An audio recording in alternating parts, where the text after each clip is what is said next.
Well, I think I'm going to check and see if my mic's working. I don't know if anybody can hear me. And we'll bring Wendy up, I guess, here in a second, too. Sorry, we're taking a little time to get this sorted today, folks. I'm going to go back over and re-put some stuff in the nest, and I'll be back in a second. Hey there, folks. Brent here. Hopefully you can all hear me. We've got Will up as co-host, who's busily stuffing the nest, I think, and we just need to get Wendy up, and we will be in business. Just bear with us. Okay, it looks like stuff is loading up to the nest, but it looks like I don't have a co-host yet, so I guess I'll just get started on the news summary. I haven't finished actually packing the nest with the related pictures, but I'll just kind of talk you through it as I load them up. We reported yesterday about the strike on the Atlant Aero plant in Taganrog, and we looked at the damage assessment yesterday by the excellent Mark Krutov. Well, there's an update to that today because the estimate of what the buildings were in that case is that they, in fact, were designed portions. Actually, 3 buildings were hit, not just the big one separate, plus the little addendum onto that, plus 2 other buildings in the stack that was adjacent to them got struck, and it looks like very precise striking because Astra reports from people on the ground that another enterprise was also attacked in Taganrog the same day, JSC Scientific Design Bureau, and so it looks like the Atlant Aero plant. We've probably seen some of the production capability taken out in the separate building because that's dirty mechanical work that they wouldn't want associated with the administration building. But one of the administration buildings, one of those long buildings, is used as the design bureau office in there, the engineers, and it looks like they've been able to strike the entire end off of one of those buildings and the corner of another. So it looks too precise to be a mistake, and it's understood that there was the design bureau in there, which is a separate company, but it's in there because there's this plant, and then just down south there's the Beria Aviation plant where they make, the conversions to the A-50 AWACS type plane and stuff. Anyway, it looks like a phenomenal strike overall in Taganrog. Well done to Ukraine for knocking that out, because that will slow down production, and it'll also hurt coordination and design and release of fixes related to these Molina of loitering munitions that Russia's been using. So that's the first thing up. Let's see. I still don't have a co-host with me. Well, I'm going to approve Lexi's request, and we'll keep seeing what's working in the background, and eventually get another person. But right now, cool. Lexi's up. All right. Well, I'll carry on pressing on through the summary then. Zelensky, Czechia is going to provide them several medium combat aircraft, understood to be the L-39, and I hope those are coming wet. But that's a small jet, a really like a Learjet sort of size plane, but it obviously can carry APKWS systems and guns, and it's very, very maneuverable. So Smokey actually suggested that plane by name back when we were talking about this, the kind of thing they could use in the air to shoot down drones, maybe a year ago. Anyway, that's well picked by him.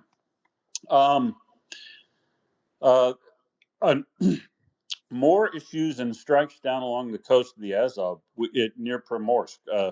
Not the Primorsk up on the Baltic, where the oil depot terminal is, but down along the coast of the Azov, where the 76th Airborne Assault had. The 76th is the folks out of Pskov that we've recently seen torn up badly. They apparently moved down south and to the coast, and they found out where these folks were staying after trying to refit probably, and they struck their ammunition depot right adjacent to where they're staying. So that's good news. Well done, strike. Occupied Berdyansk is without power today because the Morozovska substation down south is also um, um, still burning, apparently, as of 8 hours ago. So that's very interesting. And the collapse of that system has caused Berdyansk to go without power in some sections there, apparently. This is the sort of interconnect, these two substations yesterday, and then another strike down there today, but not on electrical substations, has eventually today caused Berdyansk to lose power. So the connection from the solar cells and the wind farms that are down along the coast of Azov no longer can provide input into the system up toward Berdyansk, it looks like, and that may be what has caused the problem. They've got an over use on maybe a secondary line, and when that's shut down, somebody has to lose power, so it's Berdyansk's turn. Too bad for Russia in the occupied area, and it's going to get it's going to get very cold in Lviv and Berdyansk and everywhere in eastern and northern Ukraine when this massive cold front from off the Arctic comes down across the Altai Peninsula and straight down into a beeline into Moscow area. Centers are on there, and it's going to be unbelievably bitter cold, like 30 below zero in Moscow center downtown, unheard of. And they've already got a lot of snow now. So they were dreaming of a white New Year, then they've got it. And it's also going to be very cold in Kiev, all over Ukraine. Unseasonably, well, probably higher end of the regular seasonal cold snap period in the next 4 or 5 days, and they've lost a lot of power. Shiva was on the did a news conference. The new power minister, or minister of energy, and he said that there is not one major power station in Ukraine which is without damage. Every one of them has sustained some damage, and they're obviously not all running at anywhere near 100%, and some are out completely. So it's very serious, and obviously they're doing the things they need to do with people like Germany to make real emergency support is coming in. Sabia from people like Germany who just basically get you on the phone and say, "Hey, here's 60 million euros right now of package of winter energy support for you, and probably targeted at a delivery of things, equipment um, and expertise to get stuff in place as quick as possible as they put in the alternate supply means for providing power around these cities and make it more diverse and robust." Hey, Wendy, how are you?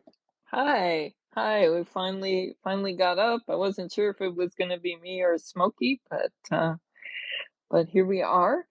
And I was wondering, this energy support that's coming from Germany and other places, what can they do that quickly? What can they do right away? Okay, so What they kind of bring support can they provide?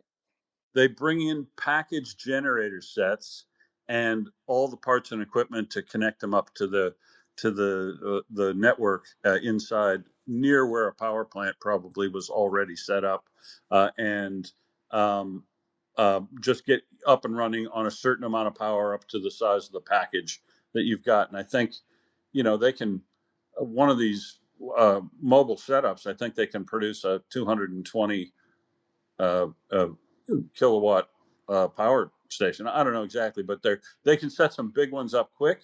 And here's the thing: I don't know if I should probably say this is OSINT, right? No, this is OPSEC, I guess, but it isn't because you can see photos on the street.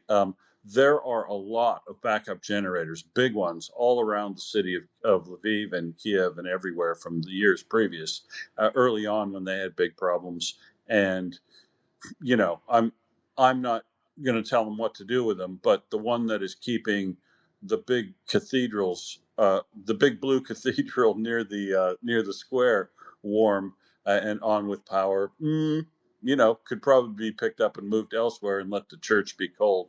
But what they'll figure it out, and with this emergency, immediate, $60 million, 60 million euros worth of equipment, immediate and purchase of equipment and or supply of equipment from Germany, because Germany produces a lot of electrical power equipment, major manufacturers there. So that's a big deal, $60 million, but it still needs to be a lot more.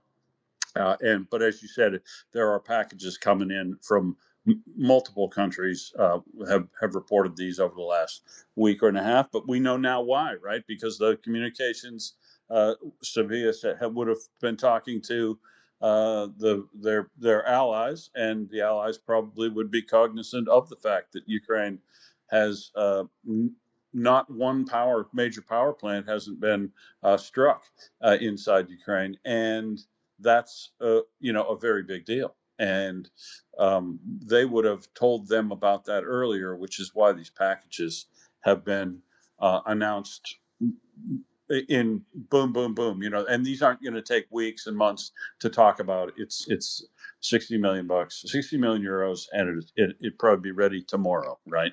So that's good news. At emergency times, like all kinds of emergencies, Wendy, when you're trying to help out in a disaster, a hurricane, a tornado, whatever like that, and finding and sorting out physical aid to send in isn't really actually that helpful at that time. What doing at that time is sending him cash, send him cash to be able to, working capital, to be able to work out all of the little things you have to do to deliver aid that you've already built up well in advance if you're an agency that wants to do that. Anyway, that's how I think this aid will come into Ukraine. It'll come in as paid expertise and materials and equipment to set up backup power systems or mobile and defensible power systems. The good news about what Sahiba said in that testimony or news conference, that was a testimony, is that many of the substation sarcophagus structures that have been built that have been very effective and have helped prevent major substation disasters inside Ukraine on a number of occasions. So I hope they keep building that out as fast as they can, because that works. This is a really good example of what some people were.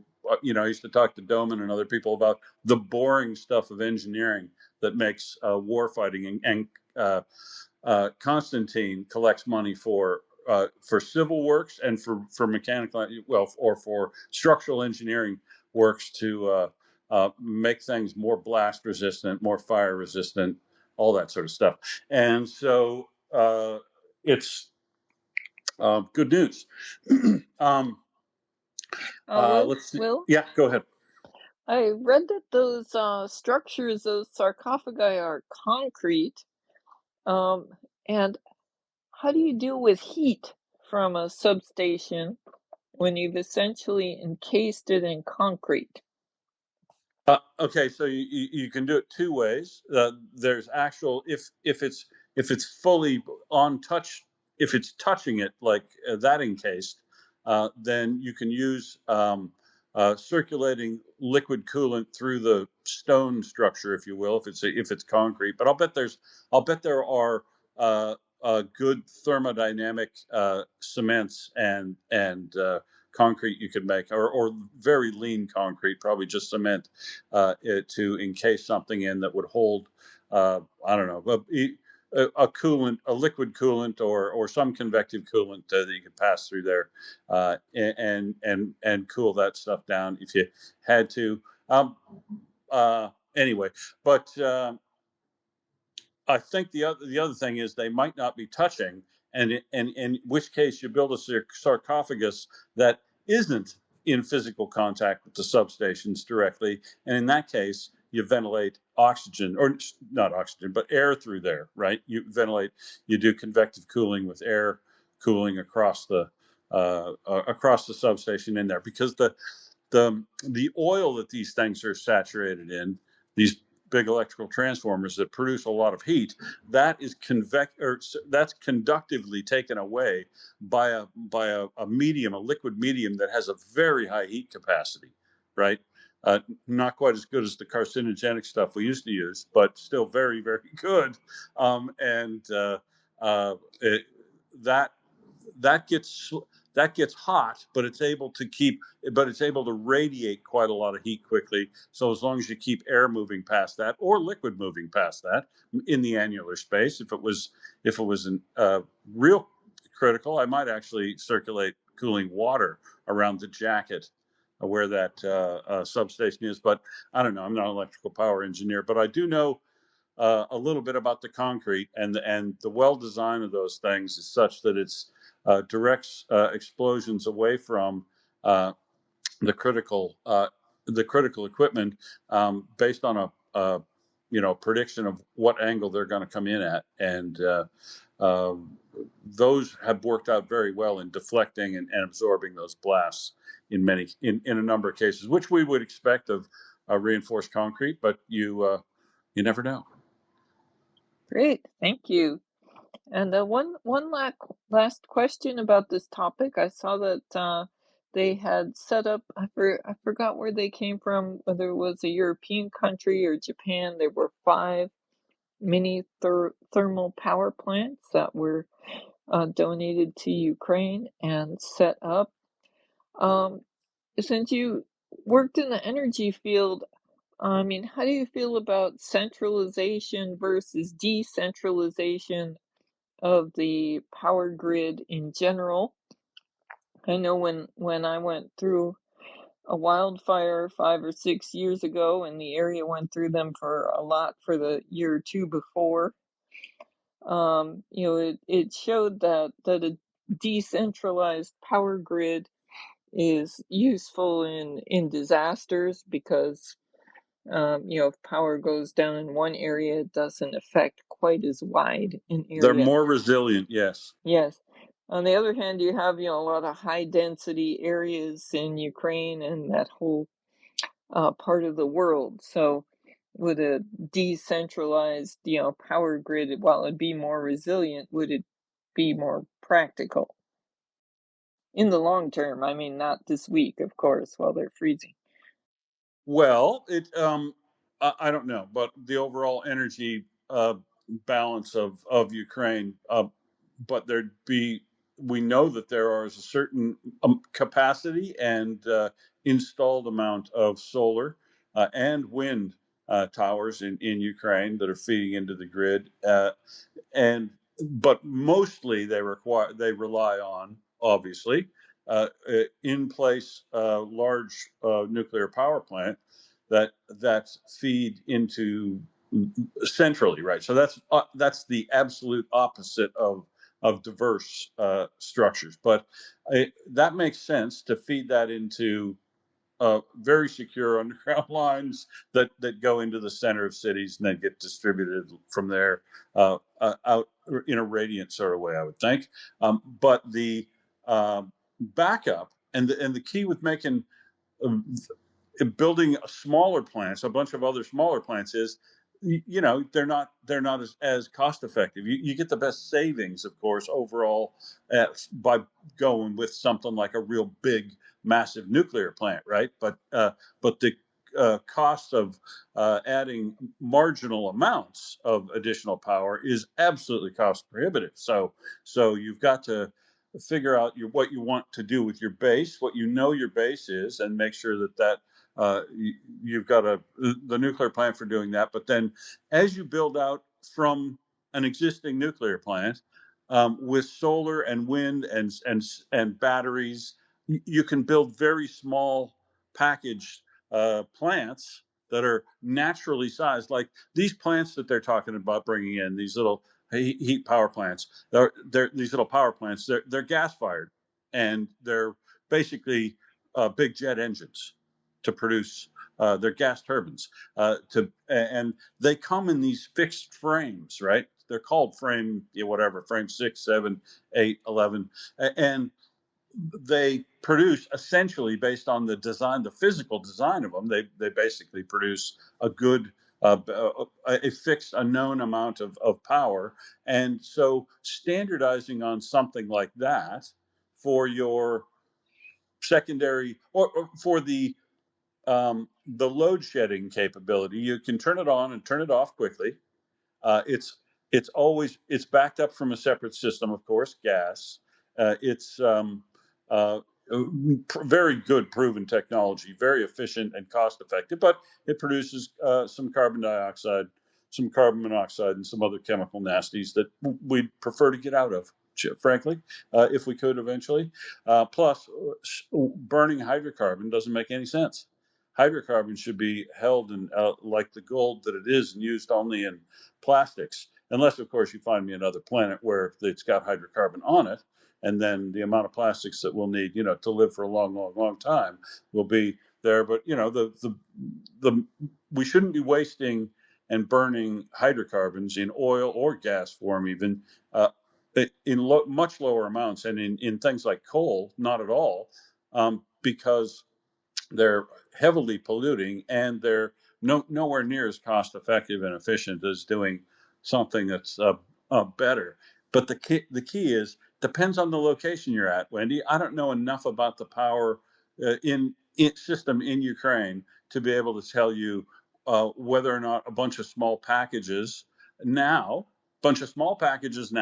that could produce a power for in a very distributed way, and you could pull them on and out of the system uh, uh, it, as and when you needed them to do maintenance or whatever. But these things just like to get turned on and run for 99.9% of their time until they need maintenance again is ideal in these things.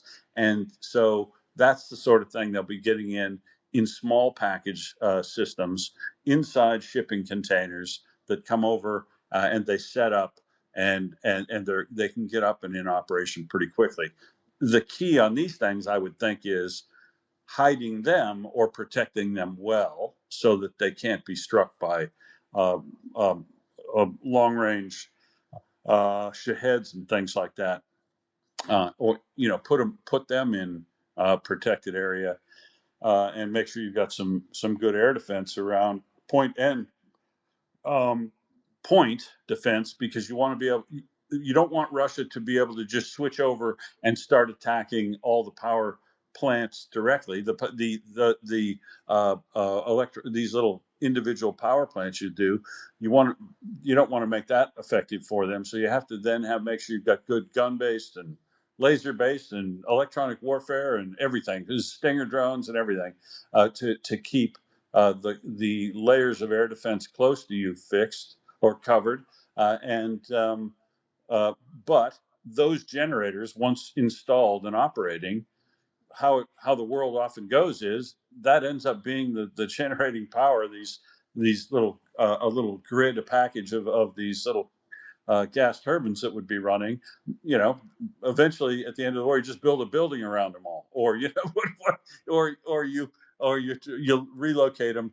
But the key, or even if you relocate them and you only use them very, very sparsely, right? To turn on, and then once you turn them on, take something else out of operation that's close to turn off, and so that you're basically just using your cycles to minimize the startup and shutdown, and the wear and tear of that on gas turbines, which, as I say, just want to get running and keep running.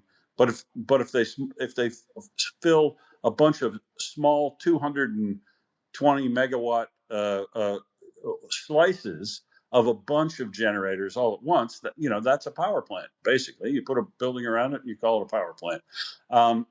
That means when you turn those off, if you have a bunch of them after the war's over and you no longer need to turn them on and off, you would hold those in reserve to use in cases like emergencies that you're talking about, bushfires and that, where you need to provide emergency power supply in large amounts to hold areas of grid, so that you can continue fighting the fire and get people back into their lives as fast as possible. And yeah, so it's a real modular thing. I don't think anybody would do it because they're always chasing the cheapest cost initially, but as they revitalize Ukraine after the war is over, they can take a good, broader look at how would additional solar or wind, unless that's at capacity already, what and how long are we going to continue operating these nuclear power plants, and are we going to build another one? That sort of question, and then. Or do we even need to at that point? Because you would hope at some point we're going to get to the point where solar, wind, stored hydro, battery storage systems, along with all those, can provide most of the power for most of the world. But the weird thing about these things is that doesn't mean you got to be. They call you, oh, you're a religious freak about it. I'm just saying there's virtually no place in the world. Most places would be covered by one of these newer technologies, but there's places in the world where it might make sense to keep operating a little coal plant, right?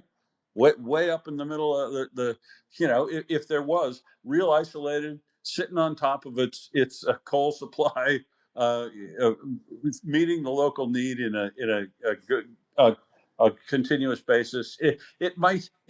You don't have, you wipe everything out. You wipe coal out if you can, totally, but not because it's coal. It's because it's not efficient, and it's not a religious type of thing. It's just a phenomenally dirty way to produce energy. Where I'd like to leave that coal in the ground under high pressure and temperature for a couple million years and turn it into petroleum. But anyway, so. Uh, I think packaging could be a good idea. Making things, if you're forced to go modular to live through a war because you got to have a resilient distributed power supply, keeping that system supplying the power, but then being able to take portions of it offline and rebuild your power system on things that are renewable, wind and solar, with battery storage. I guess if that meets the economic test. But I would think it would in a place like Ukraine, where they have a lot of wind and a lot of solar, because you can't grow grain unless you got a lot of solar, and they grow an absolute buttload of grain. But that's all after the war's over. We got to get there first, Wendy. And uh, the good news and bad news is Britain made two announcements that are important today. UK and Ukraine strengthened their ties under this landmark partnership, 100-year thing, with 20 million pounds of accelerated support for energy infrastructure as well. And so pile that on there. And in February, we noted a week or so ago that when Ukraine was over in Britain, they announced that Britain was going to be producing like 1,000 a month of Octopus drones.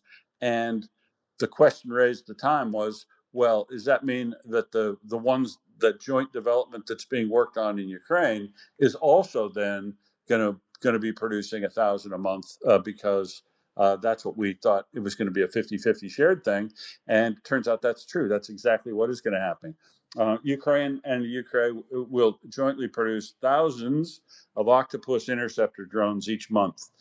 So if it was 1,000, that's about 30 a day. So that would double that, right? 60 a day is taking a pretty good bite out of the Shahed population.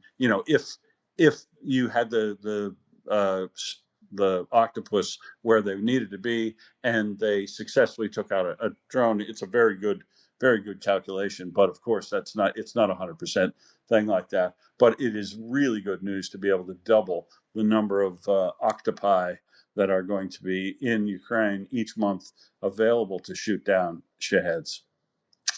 So we'll see. I Go ahead.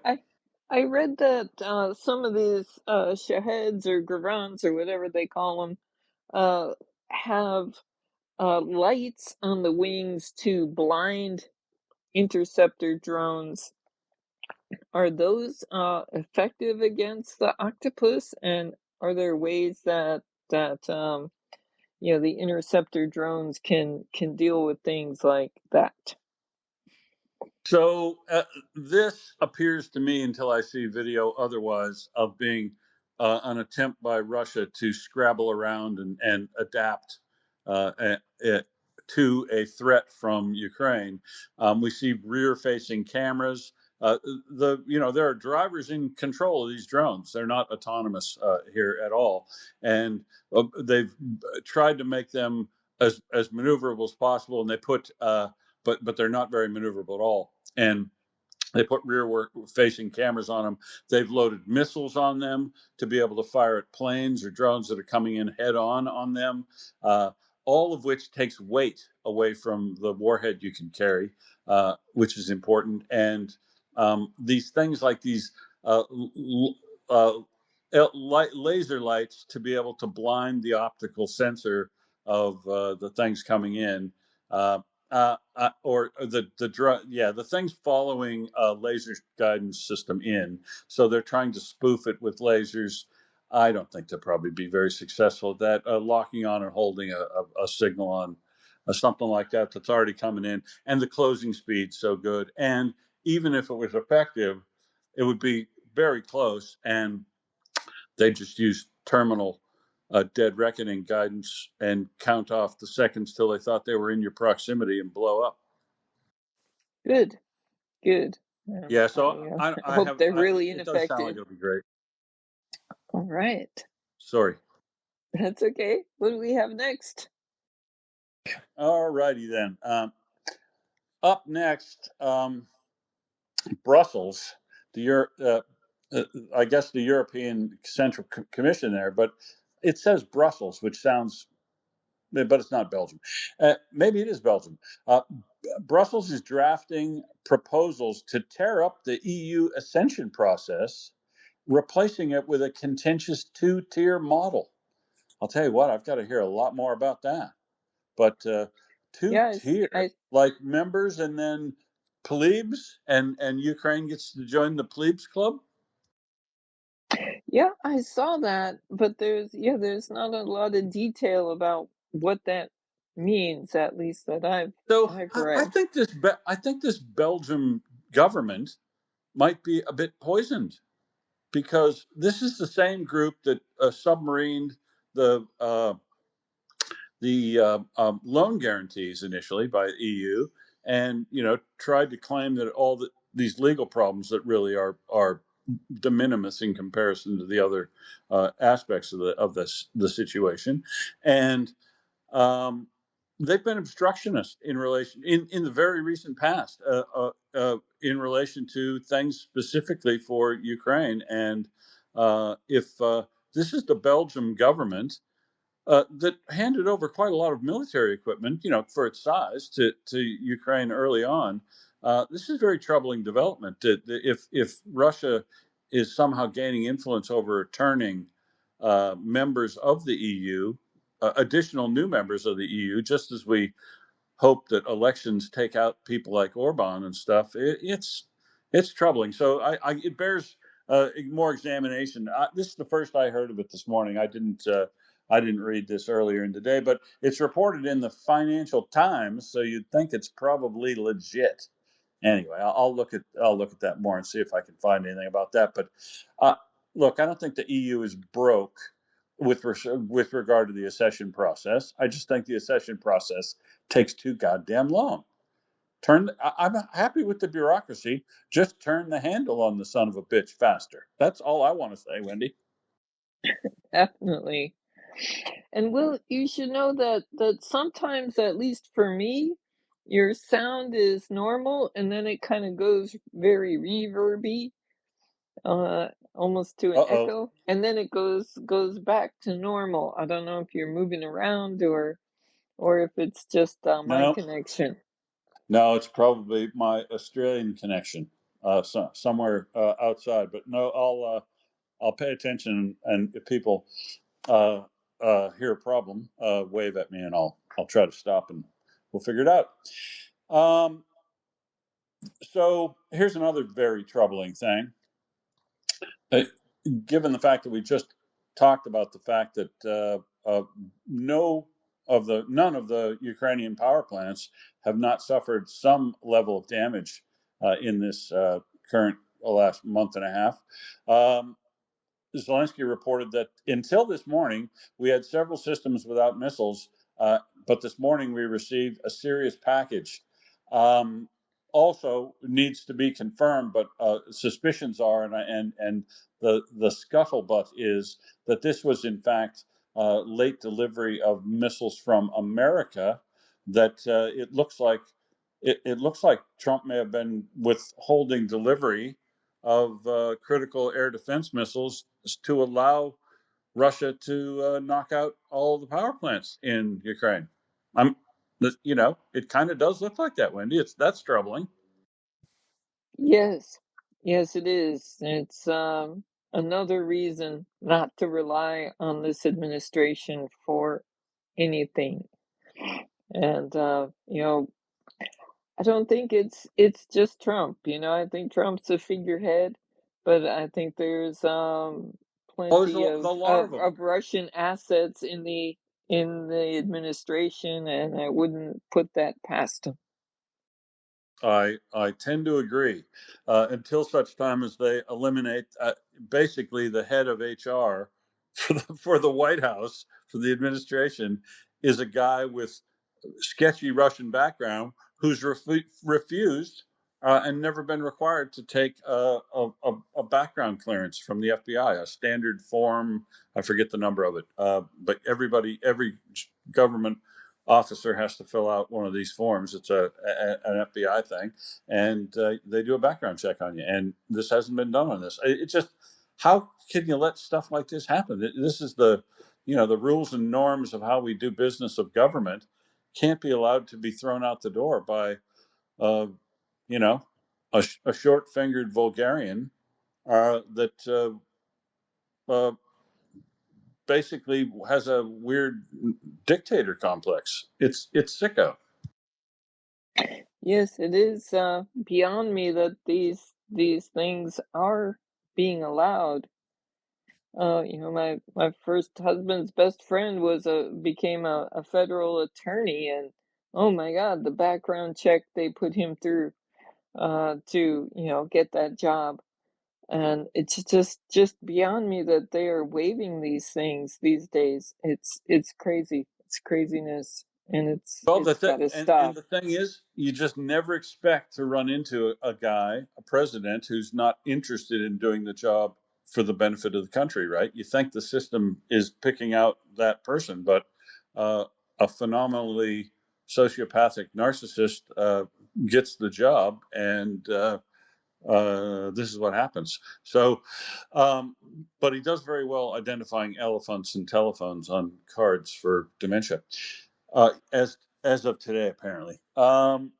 Anyway, off of him, but that's very disappointing, and I agree. This is the reason why I can't rely on the United States at all, and must just keep supplying everything they can from Europe and building their own, investing in capacity building inside Ukraine.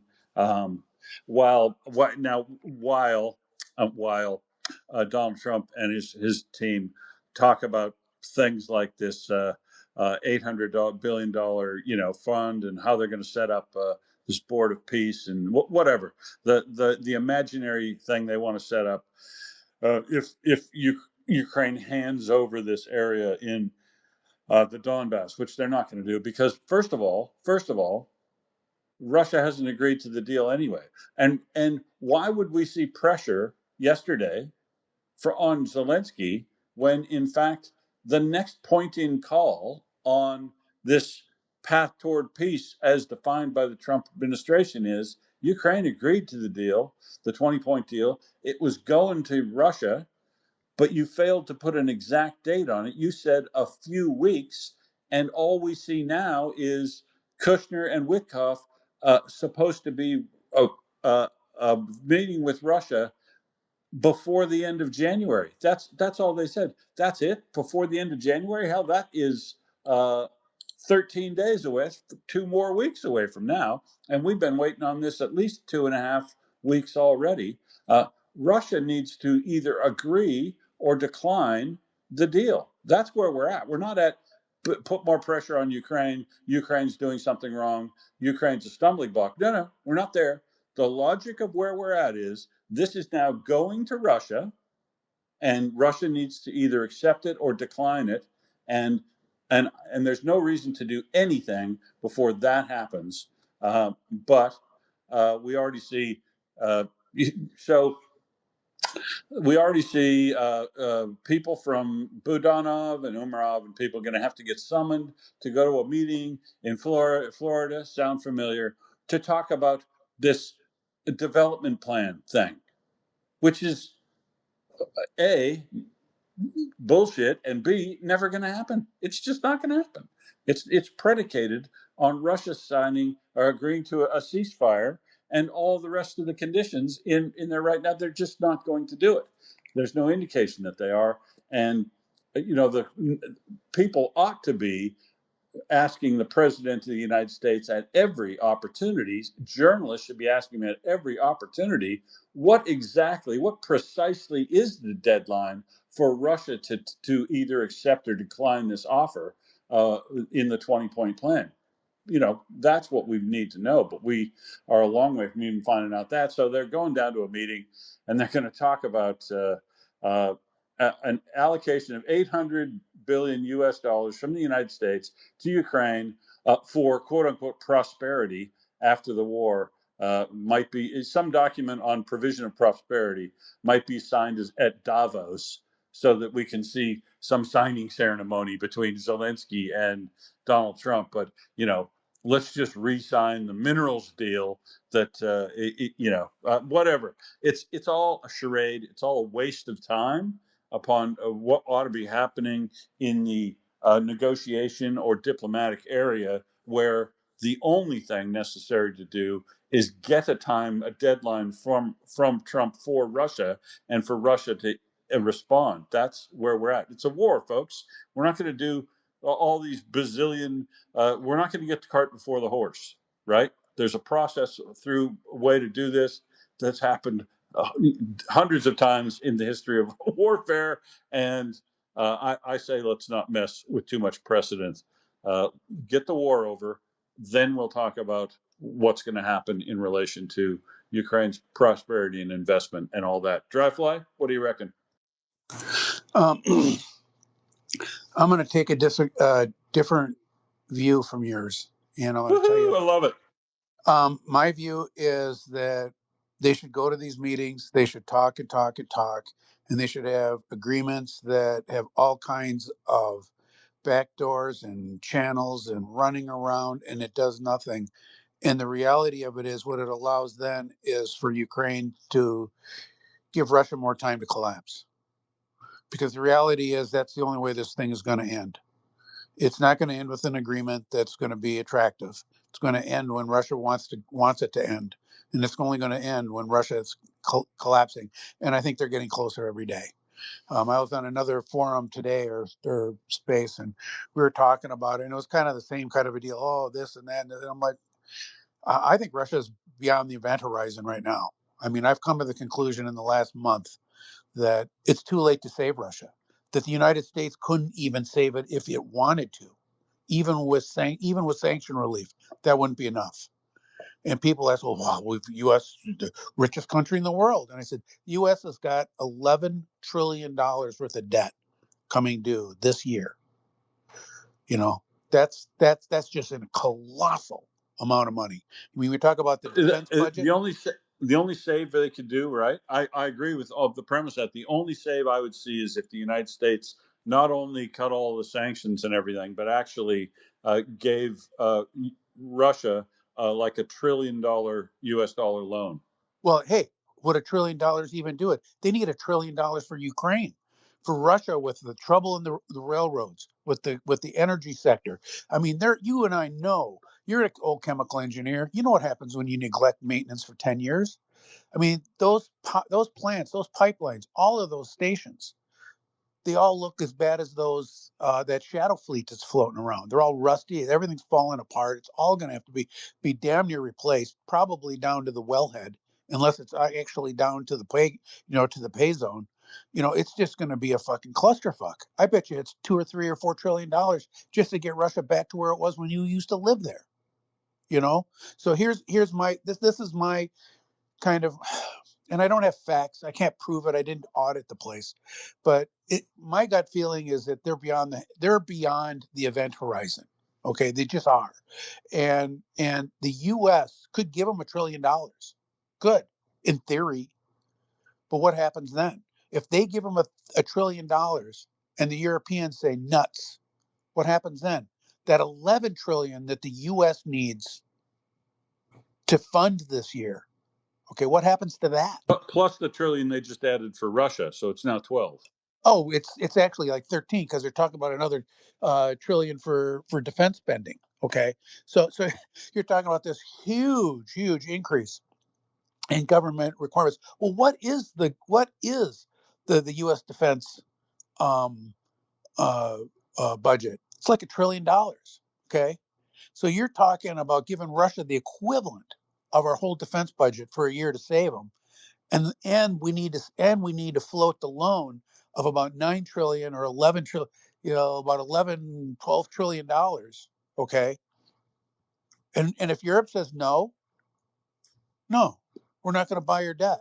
And if people say, well, Europe would never do that, really? Europe would never do that? NATO would never do that? What just happened today in Canada? Carney went to China and said, yeah, send us EVs. We'll take them. Oh, and by the way, Yep, going to do a give us, deal with China. yeah. I mean, the lack of reality on this part of the Trump administration, I would, if I were Ukraine, knowing the harsh reality that America is in. I mean, I'll be honest with you. I was on this forum with guys, and I was telling them, and there was a lot of silence. I'll tell you, from people who no, they're not. These are a little more conservative than I am. Most of them. The guy that I was talking with isn't, but he's smart. I mean, he's really smart. He's a professor of history and stuff, and he follows that. People really are just not paying attention to the financial situation in the United States. And I was one of those who's not a huge. I wasn't panicking about the debt. You hear all these conservatives go, "Oh, we got $30 trillion worth of debt. We're going to be," and I was like, "No, we have no problem with it because we're always able to roll the debt over. We have people who buy the debt. At We have a pretty phenomenally low rates. Yeah, and we have a strong GDP. We have all this stuff. It's not a problem. Well, all of a Yeah, sudden, because we're America, goddammit. Yeah. yeah, exactly. Yeah, but now we've pissed on we've pissed on a huge chunk of the world who buys our debt. And if you don't Or think, doesn't buy your debt. or doesn't buy our debt, and I was trying to explain to these guys, well, it's only 25% of the debt. Only 20? Do you guys understand elasticity in markets? And Markets here's move the on margin. here's the thing, because you also wrote this in the background too, that it's a two-step process. You just don't buy the next debt issue. It's not a matter of necessarily dumping the debt you've got. It's sending them the signal of failing to pick up their next offering when it's allowed to be rolled over. And Well, that's what I told them. I said it's actually 3 steps, because the first step is you make the decision that you're going to disinvest from that asset. So the first thing you do is, when the auctions come up, because the U.S. government will have auctions prior to these bonds coming due, because they're going to want to have cash in the bank. So when the bonds come due, they are able to pay off the bonds and they're not going to default on them. Okay. And so there's going to be this whole sequence of things. So the first decision is, we don't go to the auctions. Then there's real panic.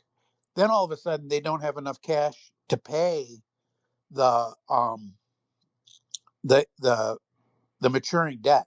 Okay, boy, that's a big problem. And so you have all this debt that's coming due, and you don't have the cash in the bank for it. And so you Now have you to got to go see the mob for money. you got to do what what's her face is doing, Nabalina's doing. Basically, you might offer it 8%, but you're going to have a 25% discount on it. And that's only happened once recently. That happened when Trump was shooting his mouth off big time to the Japanese. He was shooting his mouth off big time to the Canadians, and Carney just didn't go to the auction. They didn't sell debt per se. They just stopped going to auctions, and they just Right. threatened to sell, and that's all And it and took. immediately the people in the bond markets in the United States that you don't even hear the Half a names of percent. were It moved. were right in to talk to Mr. Trump and his advisors The market about moved half what a they thought of percent it. in about a week. Okay, half a percent on the 30-year. That's a lot for the U.S. I mean, yeah, in a third world that may not be that big of a deal, but boy, I'll tell you, when the 30-year in the U.S. moves half a percent in a few days, yikes! And so yeah, it all settled down. So I'm my personal opinion in dealing with, and I've been listening to the same things you have about, oh, Trump is now blaming Zelensky. Fine. If I were him, I would do all kinds of horse and pony shows. I would not agree to anything. I would make sure any agreements that get signed have so many channels and backs and forths and exits and things that are contingent. So it's all performative. It's performative as giving the son of a bitch a Nobel Prize, okay, from somebody else. It's completely performative. Meanwhile, you need to put the pressure on breaking Russia economically. And the longer this lasts, the better it's going to go. They need more time to break Russia. The Ukraine and Europe needs more time to break Russia for the long run. But what you're saying is that time is more on Ukraine's side than it is Russia's because you I believe said that for a the year and a half. I've said that for a year. well, People, Zelensky said today, though. Here's the interesting thing. He said today. He said it in the context of all these other, talk, the dance about agreements. But he had said, "I believe we're very close to the war ending," and I believe, if you believe what I believe, is that it might be the black swan event coming soon that causes Russia to oh have a yeah, Russia's financial close to breaking. collapse. I absolutely think it's close to breaking. I've been saying Well, that it's a for some long time time. coming.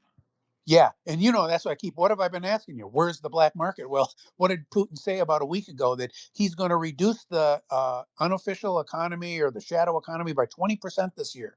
If he has to reduce it by 20%, it's significant already. Listen. Well, the other thing is I'll tell you what, he's gonna have to be shooting people in the street to reduce the black economy because it is shifting over that way. Not only for goods and more luxury items or whatever, people that are moving stuff outside the markets. Services are going underground, so.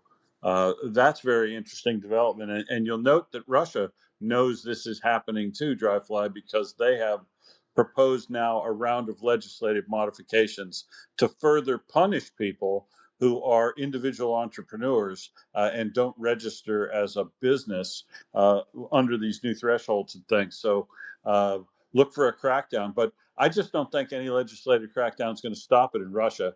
Oh, Uh, it can they're, because it's they're now into the. moving that way. I was listening to a guy on YouTube just prior to this, and I'm not sure how accurate he is, but he's like some of the guys, he's a Russian emigre, and he talks about what's going on, and he says the black market is just absolutely running. And he said, why would it not? He says it has to. He was talking about all these cities that are losing power, and it's not Ukrainian drones; it's just shit breaking. Okay, and then he says you don't understand when the power goes out, they lose food too, and they're not getting paid. And while, it used to be that when you didn't get paid, you had an underground, group of people you could trust, but they don't even have those right now. I mean, it's breaking so bad that they're running out of power and they're running out of food. I mean, it's bad in Ukraine, but at least Ukraine is getting food from Europe. Russia's getting food from nothing, nobody, and they're not growing it themselves, and the corruption's so high that it isn't getting to people who need it. That's not a huge percentage of the population, but you don't need a huge percentage of the population to have shit come unglued. Sufficient that Russia has to start bringing troops back, to basically put down the rebellions in, Samarkand or Kazan. Or they just stop paying their troops in the front line, Yeah, and well, then they march. within the 2 weeks they're abandoning the field in Oh large yeah, numbers. then it's that scene I keep posting. I've been posting for 3 years. Yeah, Dr. Zhivago. Zhivago, yeah, the Zhivago scene. And by the way, look at that scene carefully sometime. Go onto YouTube and pull it down. Oh, I remember it. Yeah.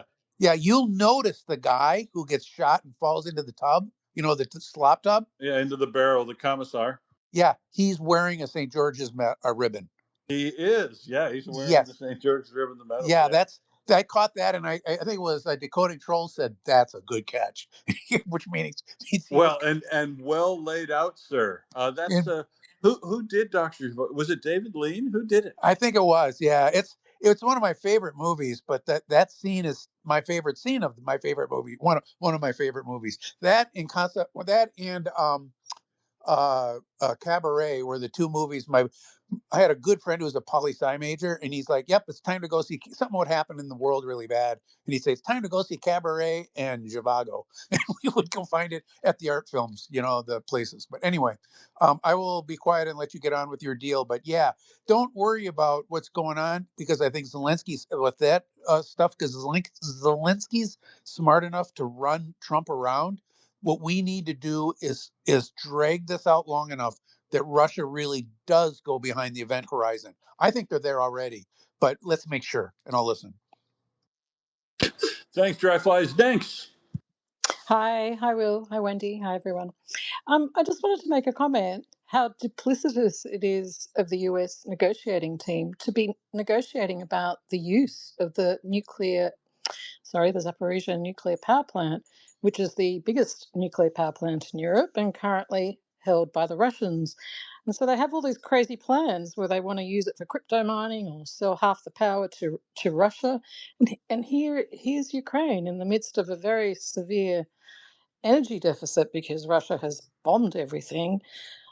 I mean, that can't go on. It can't go on that the US want to negotiate away Ukraine's Zaporizhia nuclear power plant. That was all. Back to you. Yeah, it is psycho. This is this entire little enclave that they're planning to build here under that weird peace plan items of Trump.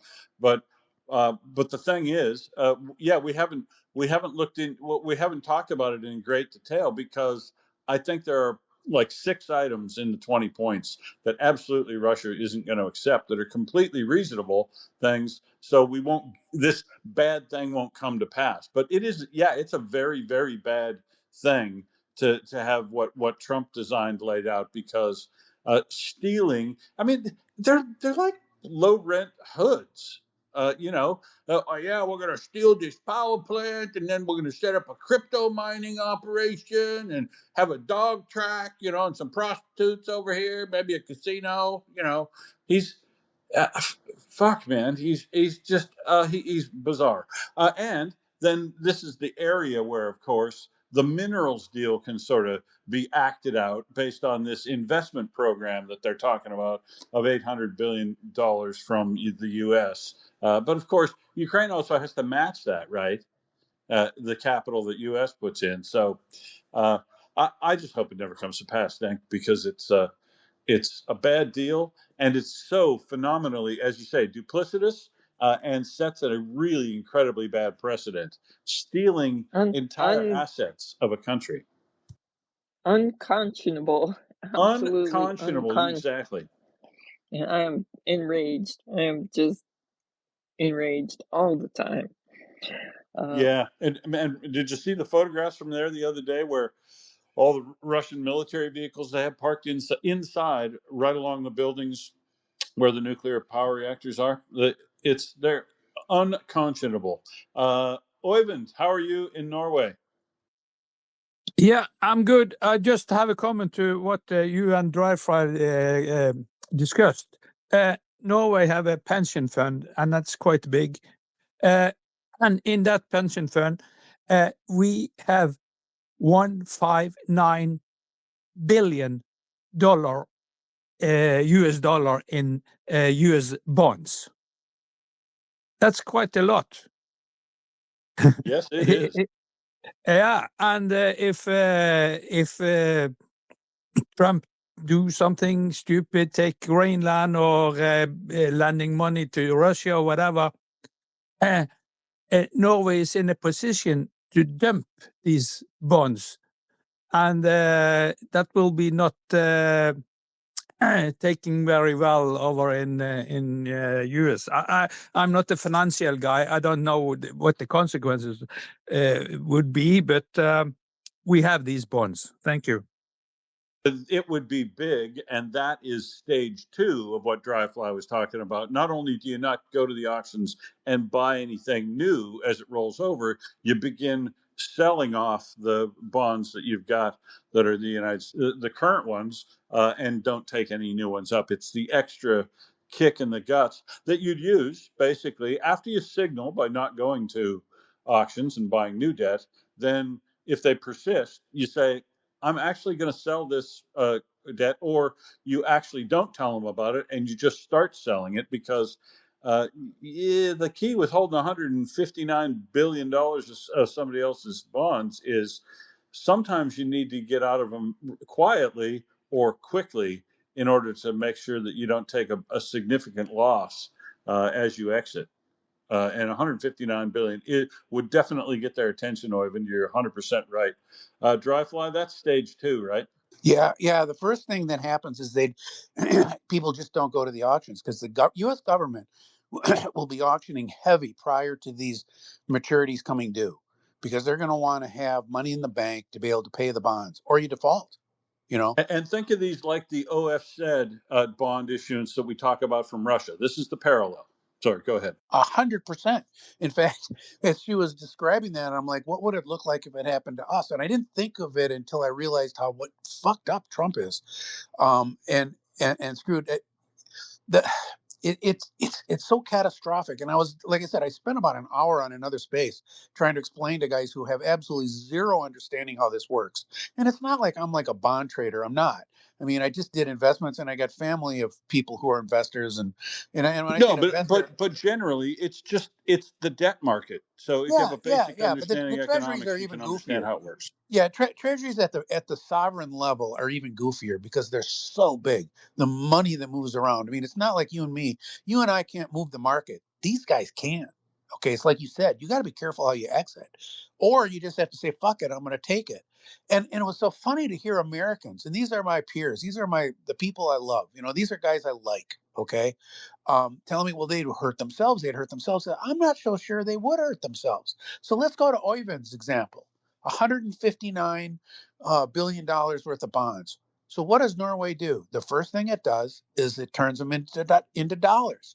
Then what do they do with them? They take those dollars and they turn them into euros and into whatever the Norwegian money, the kroner, is it? But I forget what the Norwegian. Yeah, Krona, I think. Yeah. So they turn them into euros and krona, and maybe some pound and such like that, and then they start buying euro bonds with them and Norwegian bonds with them. And what do you do with those? Those are the rainy day funds you use to put your country back together as the world economy collapses, as America goes down the fucking toilet. And I was telling him that's why you have bonds. That's why you saved all that money. It's the same reason you save all that money if you live in Florida and you have a hurricane come through, because the insurance company is going to pick up some of it, but it ain't going to pick it all up. And so you better have some money to be able to fix your house while you're waiting for FEMA to cut you a check in 3 years from now. You know, but the point is that they're just, if they went around and they bought their own bonds, and then what would you maybe use some of that money for? As collateral to do something like, I don't know, give loans to defense companies to be able to build armaments to stand off against Russia. I mean, there would actually be, if they did some thinking, okay, they're in a lot better position than the U.S. is. Which, what does the U.S. do? Oh my God, we'd have to print money. We'd go pago, And if, for people who aren't from the U.S., don't know what pago is, it's our slang for all of a sudden we have to pay our own debt. Okay, we have to pay our own, but we have to balance our budget, pay as you go, and we'd go pago. we'd go pay-go on a level that I don't think any American can imagine. Trying to make up $11 trillion in the budget?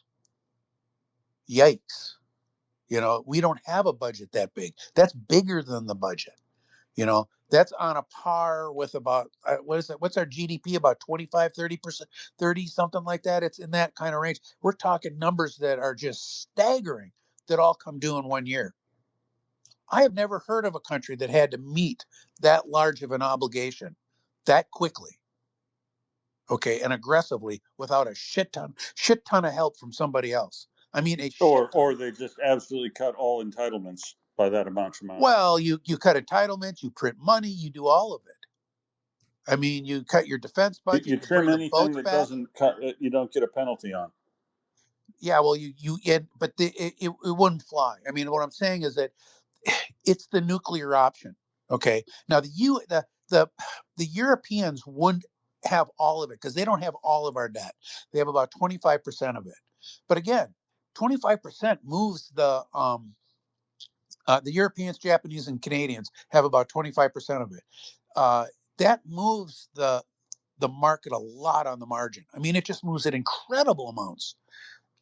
So what happens if you're a pension fund? What if you're CalPERS and you have that debt? What happens then? What do you do? Do you go back into the market and make up for the Europeans that aren't there? Or do you I ain't touching that shit. Not until it hits bottom. I will not catch that falling knife. I will wait to see the thing bounce. So Well, the U.S. would essentially put pressure on every U.S. entity to buy up all that government yeah, debt. kind of like Nabulina's doing. Exactly like. And how well did that work? How well has that worked? How many people have stepped in afterward to say, "Yeah, I'll take some of those debts in the secondary market"? Yeah, right. That's people right. are not thinking this thing through. I mean, I hate to sound like I'm how would I put it? Like I'm people wonder why I don't get invited to parties. This is why I don't get invited to parties. I hear you, buddy. I hear you. So yeah, this is why there are tools. This is what Europe needs to learn. Every country needs to learn, like Canada has used. That America is a phenomenally important country, and it can do a lot of good in the world. But it's just one country, and it sometimes needs to be treated just like another country. And if they're going to do things that are harmful for Europe and harmful for Ukraine, and frankly harmful for America, because it's the current administration. You're compelled to punish the Americans. Basically, dump their debt if required. Don't pick up new debt, and tell them that after the fact, that is a signal to you. We do not hold the full faith and credit of the U.S. government in the same standard we did before, and so we need to reduce exposure to you in comparison to other folks around the world where we'll pick up more of their debt. We'll hold more British debt. We'll hold more Australian debt. We'll hold more other European country debt and Japanese debt in favor of holding United States debt, because you're just not as good a risk as you used to be, because you've gone crazy. And then be willing to follow through, like, with $159 billion worth of drop, or a coordinated, everybody drops about 10 or 15 billion each, something like that. But use the tools that you've got against a country like America, because America is just one country in the world, and they don't so dominate the world economics that they can't be brought to share the absolute pain that they're creating in the world by not living up to the standards they set for themselves in their constitution, I would argue. Yenny, what do you think? I'm gonna You've been interrupt there. I'm gonna interrupt just for a minute. I did a quick Google search. The U.S. total GDP, all of it, not the budget, the GDP, 30.9 trillion. Okay, so we're talking more than a third of our total GDP coming due this year. And I look at that. I look at that like a business deal. I'm thinking about this running a company, and people told me this for holy shit. We have a third of our uh, entire revenue for next year is coming due in debt. In 2 weeks' time. Okay, this is doable. That's it is doable, but it's getting to be beyond the pale with regard to uh, what would be easily manageable, and it's just too risky. This is the people that have been talking about debt to GDP ratio for a long time, and have been poo-pooed a little bit fairly in some cases, but essentially the point they are making is true, that if you're carrying more debt, you're carrying more risk uh, if you go crazy like this, I think. And Well, it wouldn't be uh, so bad if it was stretched out over 20 years. Okay. You're rolling it every year a little bit. But the problem is one third of it, one third of your GDP is coming due in 1 year. And it's probably more like about an 8-month window. I mean, it's pretty Right. tight. And it becomes a massive cash flow hole in what you have to do. So people who were expecting entitlements actually might not get them. It's a governmental crisis on the back of a liquidity crisis. But we're talking too much about America. I'm going to finish off these other things, but after we talk to Jenny, because I have a couple final points on the news summary, and then we can go where you want to go after that. Jenny. Well, this is Ukraine related because, for example, so the Nordics, and Oyvind can back me up on this, we will trash each other like crazy. We will make jokes. I know the Norwegians are in on it.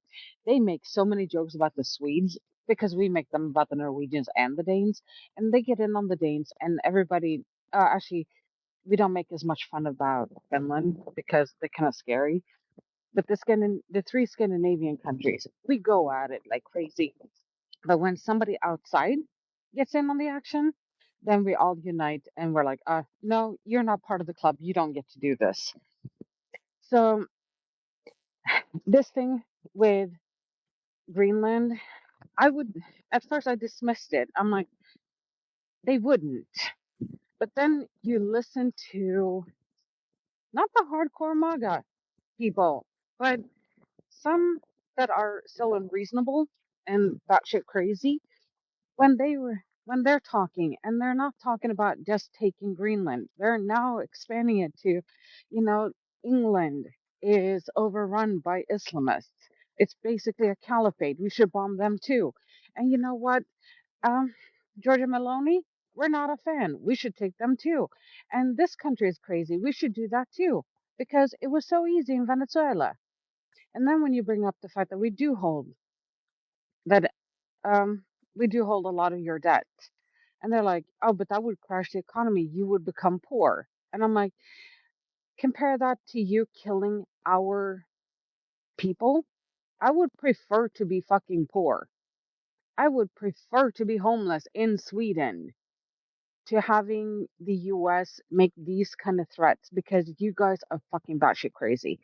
And then have Carolyn Levitt like not backing down from from attacking Greenland, from acquiring Greenland was her words that she used. You're not going to acquire anything. And when I had brought up like, well, the natives on the Inuits on Greenland doesn't want to be under American rule. And given the American track record on treating natives, I don't Like blame. Inuits, even. Yeah, I'm like, I don't even fucking blame them. You guys have not been nice. Oh, well, Sweden wasn't very nice to the Not you Sami. guys. Not you guys. I'm Australian.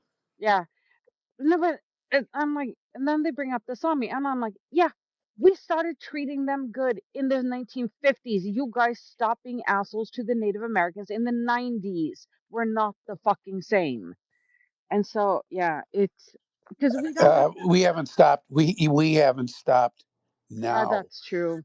I have a friend who's a Native American. She lives in northern Sweden. She went from Northern California to northern Sweden. I'm like, what the fuck is wrong with you? She's like, I fell in love with a Swedish guy. And I'm like, I am so sorry. And she told me just the other day, I decided to raise my children in Sweden, because I knew I did not have to have the res talk with my children. This is what you do when you come to a routine traffic stop. Keep your hands on the wheel at all times. Say yes sir, yes sir. You give the cop and pray to God that he doesn't fucking kill you. And she's like, and now they have ICE on top of that. She's like, my kids wouldn't have a chance in hell. And with this crazy ass thing going on in the US, her kids, they're like, thank you, mom, for raising us in Sweden. Rather than actually, they're like, you have tried your hardest. It must be really tough to teach us the Pomo way when you're living in Sweden. You're the only Pomo native here. And they're like, thank you for teaching us about your heritage and our heritage, and try to teach us your ways. But most of all, thank you for teaching us, or for letting us grow up in Sweden, where we don't have to have uh active shooter drills in school. We have fire drills, that's it. So it has become crazy, and it's so crazy. She said that, yes, I don't live in the US at the moment, and I get to see how Sweden sees the US at the moment. And she's like, that country is insane. And please fix it. I want the great America back again. I really do. Th- Thanks, Yeti. We're moving back to Ukraine now, but we're going to move there through a Scottish Ukrainian lady.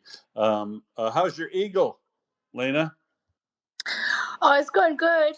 He's in bed right now, sleeping, trying to sleep through the storm. Oh, Leo, no, stop it. Sorry, now my other eagle's going off. Sorry about that. So listen, I've just jumped in here really quickly to say that when the war started initially in 2022, and when I was speaking with my family over the phone, what they wanted, like what they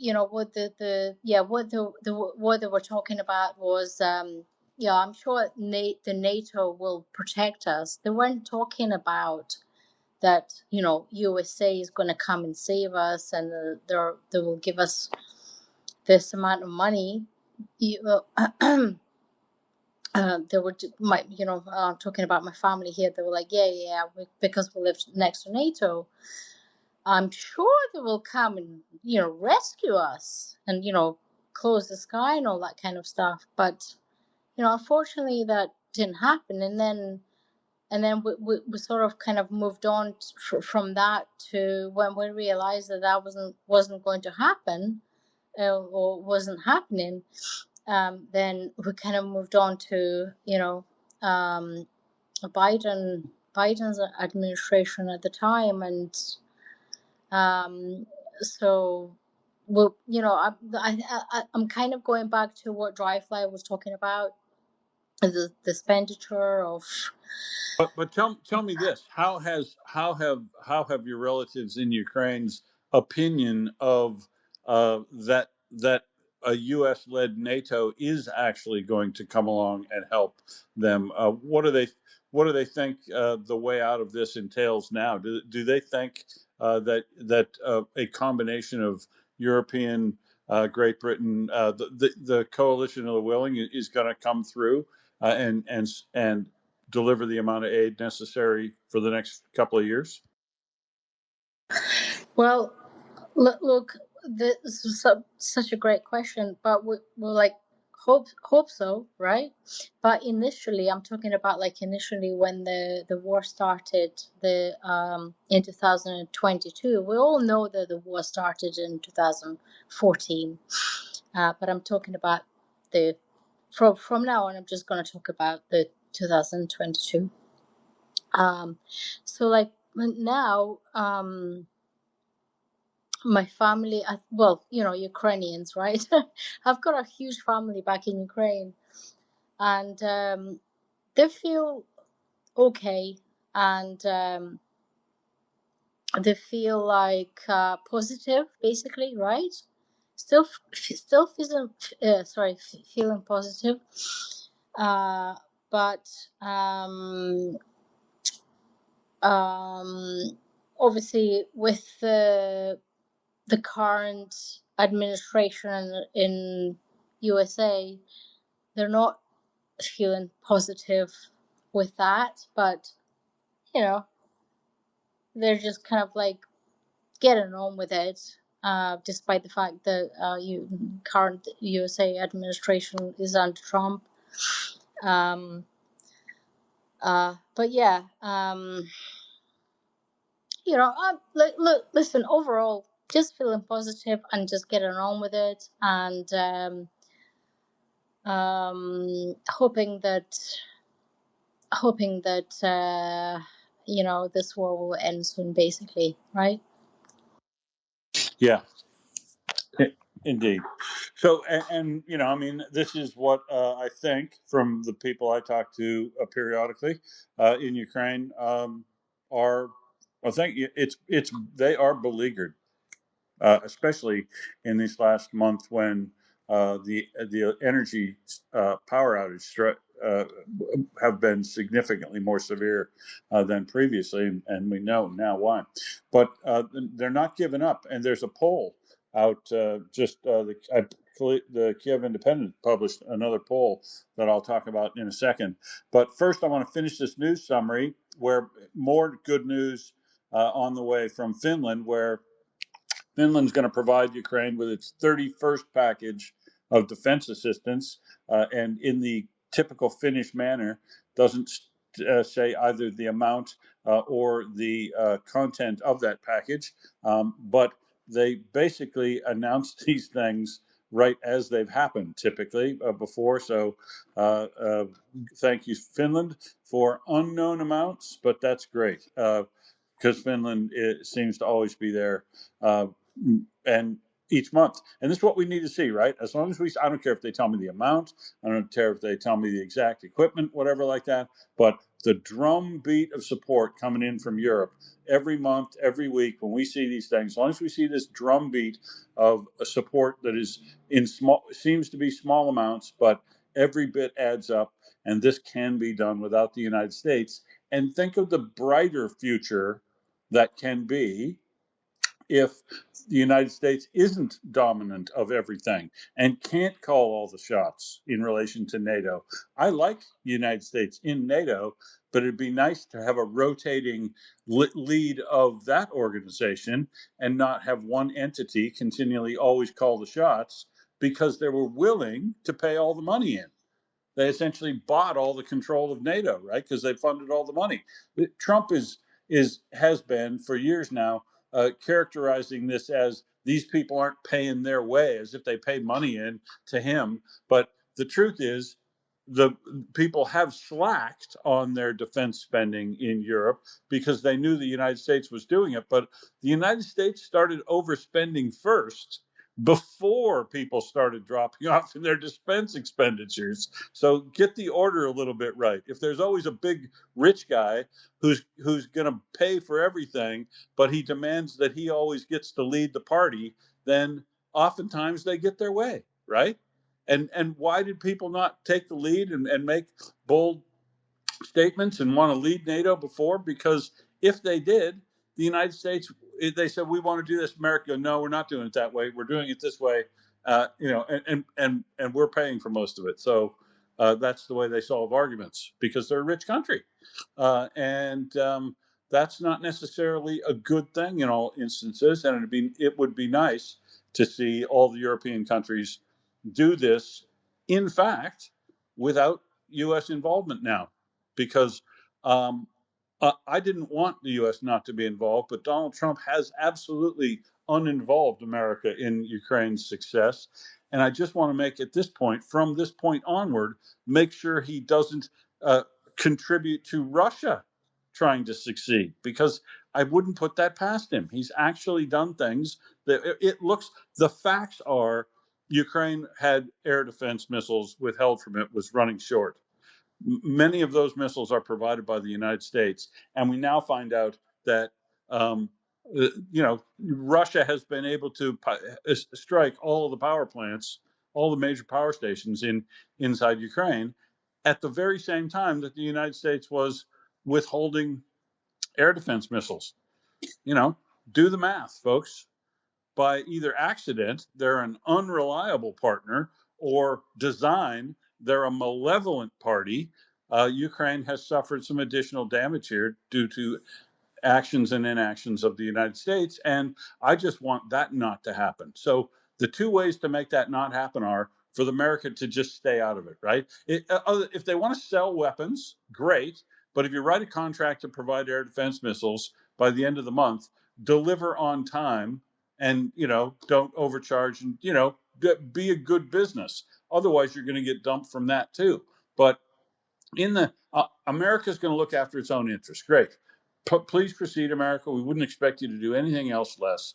Go on and exercise all of the rights you've got in the world as a country in the areas where you can gain influence to, I guess, do whatever you see is in your interest. But know that the world is going to respond to your actions if they're phenomenally undemocratic, or if they get into other very, very bad behavior, like Russia's is, genocidal and phenomenally repressive and all that, all this stuff. If America becomes a bad actor, it should not expect to be treated like a good actor. And I would expect people to do things like not buy American debt and to dump American debt to de-risk dry fly. I was going to say the other thing about it is that it highlights how unreliable any security promises are from this administration and likely from any administration going forward that has any of these people in it. So whether it's a Rubio administration, a Vance administration, doesn't matter. None of these guys are reliable on any kind of security guarantees, which again And goes quite a back. lot of them should go to prison. Well, yeah, that's our problem. I mean, and it could be global problem actually, but Yeah, just saying. no, I'm not disagreeing with you. I we are trying to figure out how long is it going to take for this to, these friends of mine, for it to clean up, and it's a decade or 15 years, and I was like, depends on the bond market. I mean, if it gets bad enough, this could be a couple generations really cleaning up. I mean, it could be that long. So the point is, for Ukraine, they've got to make their own plans. It's Europe's got to make their own plans. And I tell you, it makes probably the best call I've ever made in my entire life was sitting in that bar in Abu Dhabi at ADIPEC, telling Europeans on November 2016, watching the results come in and Trump being announced the winner, that you guys have got to get your shit in one bag because the world has just changed in ways you can never imagine. You have no idea. And they all mocked me. They all thought I was being hyper and, oh, you're just one of those crazy little Democrats. And he'll be just like Reagan. It'll be, there'll be some tough talk, but he'll be just fine. We can work with him, blah, blah, blah. No, it's changed. But the reason why it's so important for Ukraine to drag out Trump and to drag out these clowns, okay, is it gives them more time to get their ducks in a row, which they're doing. People don't think they're doing it, but I think they are. I think there's a lot more military defense development going on in Europe than we will ever know. And we've got our ear to the ground, and we won't even know. And the other side of it is, it's every day that it drags on, it's dragging Russia closer to that black hole. They're beyond the event horizon, but they're spinning around it, going deeper and deeper. Every day it drags on. So yeah, if I were Ukrainians, I would absolutely go every time Trump calls. I would go have a meeting. It should be a useless meeting. Nothing should come out of it. Should be lots of talk. Should be some kind of agreement that no one agrees to. It goes back to the parties Lots of and indeterminants and kick that can yeah, down the road. kick the can down the road. Meanwhile, keep knocking out those mega kilovolt stations in Russia, and hopefully keep. Very, very good segue for me, because that's the last two items on my news summary are that near Mariupol, of course, or in Mariupol, over in the steelworks, the 220 kilovolt Azovskaya substation was also struck. So we had the two struck south of Berdyansk, and now one struck in Mariupol in the industrial area, and there is a blackout in that portion of the city. So the strikes continue there on power in the occupied territories, and then another strategic strike on a mineral fertilizers plant. It's Voskresensk, which is just outside the third ring of the ring roads around Moscow down to the south. And that looks to be another one of these fertilizer facilities that fertilizer is oftentimes explosive. So nice to see Ukraine finding every place where those are, and that's a big facility too. So be great to see video and more video from there. Mockers. I was just going to say, once you've finished your news summary, would you like to talk about Adam Kadyrov? That's the last item on my news summary. Adam Kadyrov has had to cancel his Mission Impossible raid to capture Zelensky because he and his entire motorcade have apparently had a motor accident, a stack up in driving at high speed around Chechnya like they normally do. And young Adam and several of his friends have gone to hospital, I guess. In fact, they closed the hospital for all other patients and took him into the hospital there to stabilize him. They said to resuscitate and then stabilize him. And then they've got him on a care flight to Moscow, and we'll see what happens. His kickboxing buddy, the real famous guy that travels around with him, is his entourage, because this kid really does have an entourage. He was also apparently seriously injured, possibly killed in this accident, road traffic incident in Chechnya, Mockers, but definitely going to have to cancel the capturing raid of Zelensky, I think, don't you? Yeah, he's probably going to have to put that on hold for a while. But I just wanted to add that they were indeed driving around like hooligans, but apparently his vehicle came into contact with something. A bit of a road obstacle, perhaps. I've got several theories. Well, let's hear all of them. Well, love a conspiracy theory. So there's all sorts of reasons why this may or may not just be an accident. So theory number one, it's just an accident. But he does this all the time. So, I'm sure he probably knows these roads and how he can drive on them and so on. But does all the other drivers in the convoy? Well, there is that too. So it was noted that his car came into contact with something. I wonder if he takes this route often. People might just leave him a gift on the side of the road that could be pushed into the road in front of his car or something. Now, who would benefit from this young man being disappeared? Because to be fair, lots of people would, especially after his dad kicks the bucket.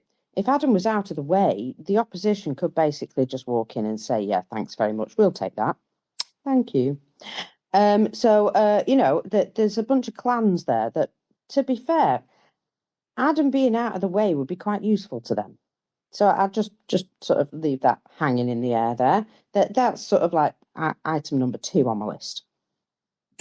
I mean, this is a teensy bit mercenary, but it would be a shame to let those kidneys go to waste if he's going to die, wouldn't it? I'll allow it. just these things that float around in my head, it would, because let's face it, he wasn't going to be the ruler of Chechnya now, was he? There's no real sort of like the faith in that actually happening. Yeah, I don't know these. I just don't have any feel for it at all. But I know that the family clans do tend to try to put their sons in. But this kid is just so young, so immature, and I don't see. This is the thing I don't know about. I don't know if there's a big clique, a contingent of the Kadyrovites now that are willing to follow some young upstart who's shown pretty erratic and childlike behavior on numerous occasions. He's no young savant, I guess I'm saying. Yeah, absolutely. I mean, he's a bit of a plonker, isn't he? And so, yeah, I could see all these serious men being a little bit non-enamored with that idea. So there's a whole bunch of theories there. That was theory number 3. There was another one that I had, which I can't just remember. But anyway, considering he's not really going to be that guy, perhaps it would be a shame to see those kidneys go to waste. I don't know. Okay, and I think all of those have some merit, but I'm going to keep with the KISS answer of these guys aren't a precision driving team, but they drive as if they think they are, and somebody incompetent was behind one of the vehicles in that convoy and caused a wreck between multiple vehicles in that convoy of unknown number, and they've had a bad road traffic incident that's killed and injured a number of people. That'd be that's my starter for $50, Marcus. But I'm boring. Yeah, I totally understand that. And to be fair, it is probably the most likely answer. But no one is going to be weeping if, nobody around No, that. this could still be. It doesn't really matter, right? If he is incapacitated or dies, it throws a cat amongst the pigeons over there in relation to succession in any case, doesn't it? Absolutely. Yeah, it does. And there are, like you said before, a bunch of these like clans who, the Kadyrevite clan is just one. I think there's about 3 main clans. And I wonder if any of them are coming to an understanding, perhaps. Yeah, they'd be doing all kinds of weird lobbying. The dark tea would be they'd be going through gallons and gallons of dark black tea, having all the discussions about who's going to do what and everything going forward. And that's kind of like government, I think, in Chechnya and places that still allow that level of clan rule. It's kind of a strongman regional kind of thing. And what you'd call government over there is this group of guys getting together in small groups and organically coming to decisions on who's going to be the next leader and stuff. And harder to watch for smoke signals than those Vatican guys, I would say. So yeah, just watch this space. It's interesting. Uh, that Adam Kadyrov may have been seriously injured or killed in a traffic accident or other incident, other IED maybe or whatever. But it's going to be significant to Chechnya if he's incapacitated. And I don't see a downside here for Ukraine. So, yeah, I'll just note it, I guess, One and move on. Good, Wendy. one thing I saw a post that said that the plane supposedly carrying him had landed in Moscow. Which airport? To take him to. It didn't say. Well, I didn't see it. I can look. All right, if you Also, see it, let us know because we're almost done. I'll check myself because it might tell us what sort of injuries he's got. also a second plane was heading there that may have Ramzan in it because it's the one he usually uses. Right, very interesting. Right, very very interesting. Mockers, go ahead. Looks like Vinokovo. Vnukovo. Okay, I'll have to look and see what the hospitals are closest over there and see what sort of specialist you might be going to see, or if it's just the biggest major trauma center or something like that. I'll have a bit of a look at it. So the other thing it might be, Wendy, is if the 2 planes are there, the one kid might be on the one plane of the Chechen leader, and the other plane might have the other notable people that were on that in that car incident going to the same or different hospitals. They might be medevacing multiples, I guess. Anyway, we'll just watch that space because all bad news for Russia. We'll just watch. See, I don't see a downside for Ukraine. No, definitely not. Right. So what have you got for us, Wendy? Or we can talk about this poll that's out. We did have that the poll posted in the back channel. I think you're talking about the one I put in the nest. So Indeed. let's go over that one. Go ahead. So the thing I'll note about this is that I've been hearing a lot of anecdotal stories in the recent past, including talking directly to folks in Azov and the 18th Sloviansk and SBU Alpha, when I asked them about certain things about their perceptions and interest and what they see the flavor of things are in relation to Ukrainian morale and Ukrainian intents, noting that whatever peace deal they sign up to is totally up to the Ukrainians. I will accept whatever they will accept, but it is interesting to note that a lot of the vox pop that's been coming out recently has been very, very directly matching the results of this poll, where 69% of Ukrainians living in Ukraine believe Russia's primary goal is to destroy the Ukrainian nation and commit genocide. I can't disagree with that. The statements, the propaganda, the intent, the method that Russia goes about prosecuting this war all indicate that they're out to destroy the Ukrainian nation and that it shall not exist in the future. They directly say it. They're carrying out things that are trying to do that and are committing acts which are equivalent that fit inside the definition of genocide in the accepted UN Convention. So 69% believe that. That's a big number. Overall, 83% believe that Russia's objectives are broader than simply taking full control of the Donbass. What do you think about that, Wendy? That is remarkable. The people there are truly remarkable. They also believe what we've been reporting for a long period of time about the attritional warfare. 77% of Ukrainians believe that although Russia is advancing in the war zones, it is doing so slowly and at incredibly heavy cost, and that Ukraine is capable of continuing to resist, with only 12% of respondents considering Ukraine's resistance hopeless at this point.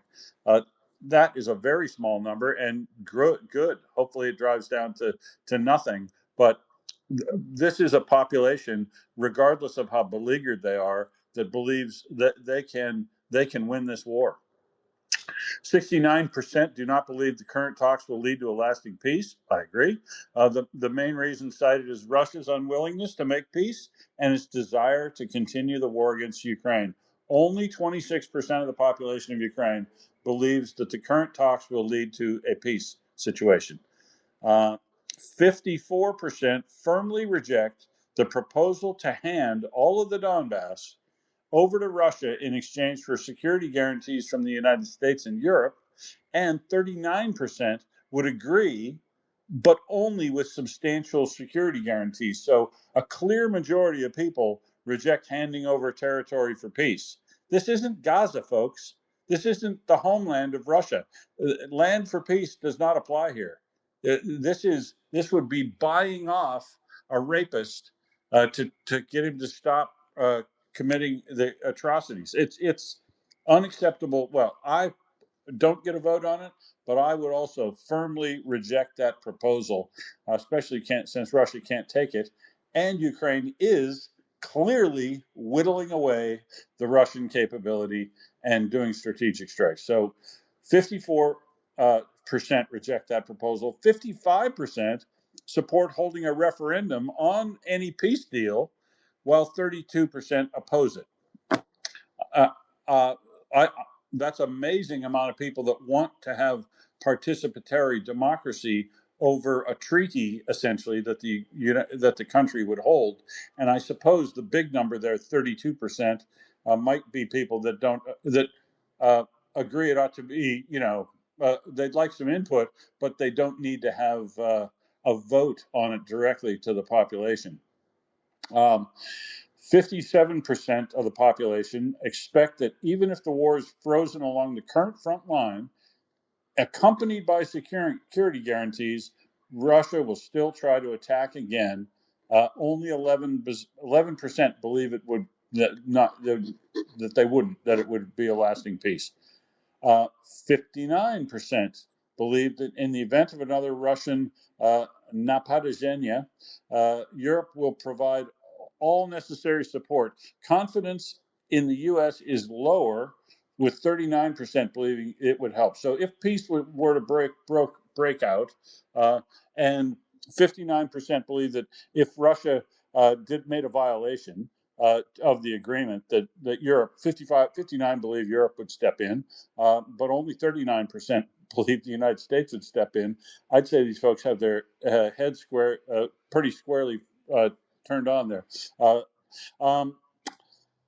60%. Oh, sorry. Go ahead, Wendy. No, go ahead. Finish it up. Okay, I'll just finish the last point. I know Marcus is waiting, but I want to read the whole poll. 60%. Okay. Sorry. Sorry. I said I'm happy to wait. Please continue. Oh, okay. Just one more point. One more point, and all these cockatoos, if you can hear them. Thanks, guys. Let's see. 60% view the possibility of online voting in elections negatively, and when discussed in the context of potential fraud, negative views rise to 71%. So they view that they don't do online voting. You're going to do voting at polling places so you can physically see people show up and cast their votes. Now, you would allow a certain amount of postal voting or whatever with certification, but online, I don't think we're there. No. The validation's too incredibly difficult. And the thing about running elections is, look at the liberal democracies are so good at holding elections that down to the rank and file, the little regions, the little cells where all the voting takes place, and they do the count and the collection right there with the volunteers, overseen by the bureaucracy that's a part of the government to see that the election takes place. But there's so many people from so many backgrounds, including volunteers, that are involved in carrying out the election and counting the votes. When you do it in a very rapid but a direct counting method based on a physical ballot, that it's impossible to steal an election without somebody knowing, right? The ballot box jamming and shit that Russia does, or we've seen in other places, anytime somebody's trying to throw an election. Maduro, obviously, there was violations there that you could physically see, but if you go online, you can't even see those things. So there's a lot of things you should digitize. A lot of things you should, but voting isn't one of them, because it's inherent to the validity of carrying out the vote that they be the vast majority of them be physical votes or certified mail-in ballots from electors, that's electoral polling people, who send them to the people at their registered address, and not just some pick up a ballot and mail it in kind of random thing, right? The systems are very good for carrying out free and fair elections in liberal democracies. I don't care which one you're in, from even the one, I don't know anything about Holland or France, but I'm sure that they match the models of the places I do know, and free and fair elections are easy to hold with current methods, and there's no need to do online voting on something so important. So I agree with that. Sorry, I made you wait, Mockers. What do you think about this poll? 60% across the board, sort of on everything. 60 or 70 even percent think how we think on these things. Well, I expected as much, because one thing about the Ukrainians is they are very sort of tuned in to what's going on. They want to have a say, don't they? They want to be involved with their governance, and well, I think a lot more of us should be as politically savvy as they are, because it would stop bullshit getting through. It would stop these right-wing parties bamboozling people and stuff like that. So yeah, I think we should all be a bit more politically clued up, to be honest. Yeah, I agree. It's part of your civic responsibility, in my opinion, if you're going to participate in the benefits of a free market economy and a liberal democracy.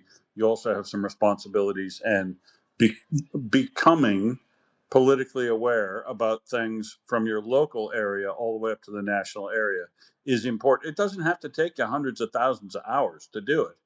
You just have to make an informed vote for every election, from school board all the way up to president of the United States, or here in Australia, from local P&C parents and P&C committee, or whatever they call them, all the way up to prime minister or member of parliament. You have to.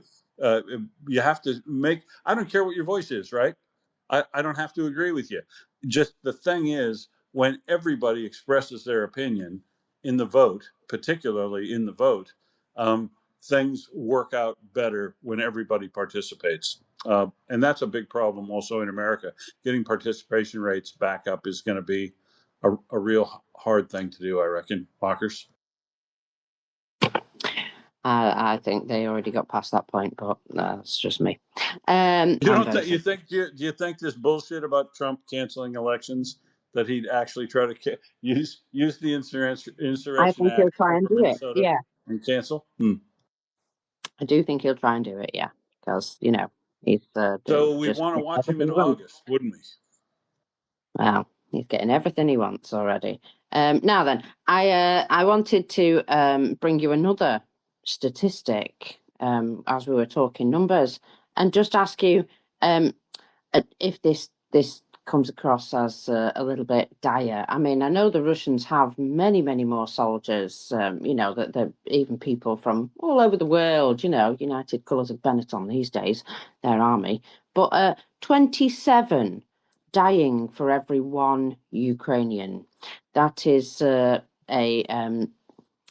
coming out of the Times with regards to information that they have looking at the Now losses. this is a sample of what was coming out of the Kupiansk area in the recapture of that by Ukraine, which is also remarkable that Russia pushed in, failed, lost, and then Ukraine was able to take back large chunks of territory and have a kill rate of 27 to 1, or a casualty rate of 27 to 1. Amazing. Yeah, absolutely incredible work.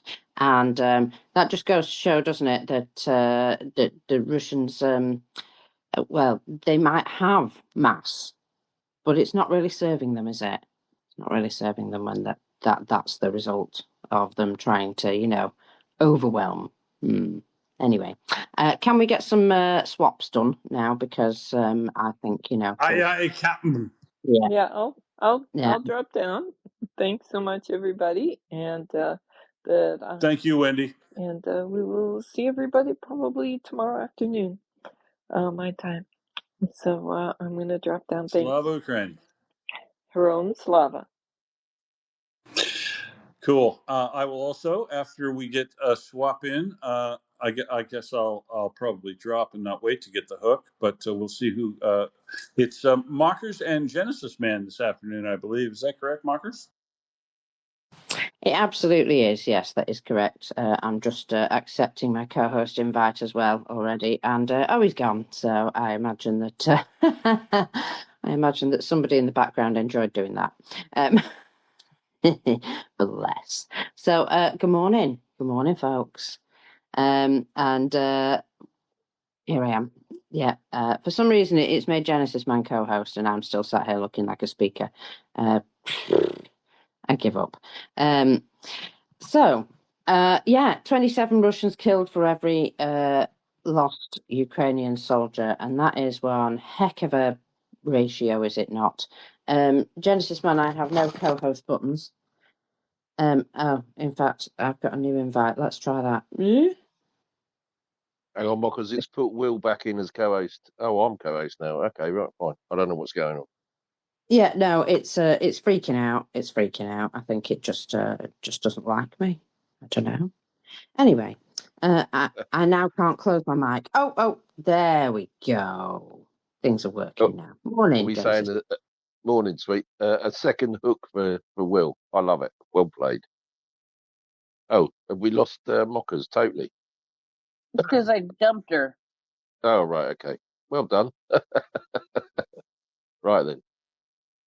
So, whoever was asking to come up, yeah, you're not coming up. Oh, Will can come up. Absolutely. Yeah, just hang on, people. This space is just bouncing everybody around at the moment. So Wonky. wait for it to settle down. I think. Yeah, absolutely will. So, Yeah. Well, see, probably the force was disturbed when I got the hook. I thought it was by Brent. I thought I had a new co-host that was giving me the hook, but of course it was good old reliable Prince. Even in her drug-induced haze, is still got the wherewithal to give me the hook. so Actually, not drug induced, man. That's Anyway, yeah. I just feel like crap. Well, well, feel better. yeah. Bless your heart for being here. Well played. And if you need I anything, just tell us in the back channels. I feel better. So, I feel better than I did 2 hours ago. How's that for an answer? oh, that's good. Um, pain Well, management's a good thing. watching a Russian guy fall off a roof pep you up? Oh, there's all kinds Yeah, of things that pep me up. Hey, I'll tell you the truth in the background, but it's sort of yucky. absolutely. Well played. Well, go ahead. Prince, get some borscht into you, would you? That'll make you feel better. I already do feel better, so it's all good. Well, I'm glad to hear you feel better, but it just sorted me out, and then you threw me out again, you cheeky madam. Anyway, I'll not give you any lip because you'll probably chuck me out again. So, folks, what was I about to start with? I was about to start with, well, what's going on in the Black Sea? Because I saw something yesterday with. Has Bocker's gone? It seems that way, and I didn't do it. I didn't think you did. This space is getting silly now, isn't it? Bless her heart. You'll have to go round, Mockers, if you can hear me. No, I'm answering her. She's asking me if I removed her. I did not remove her that time, but I do have to remove her Sure, because you didn't. no, but I do have to remove her because now I see her No. as a Yes. blue dot.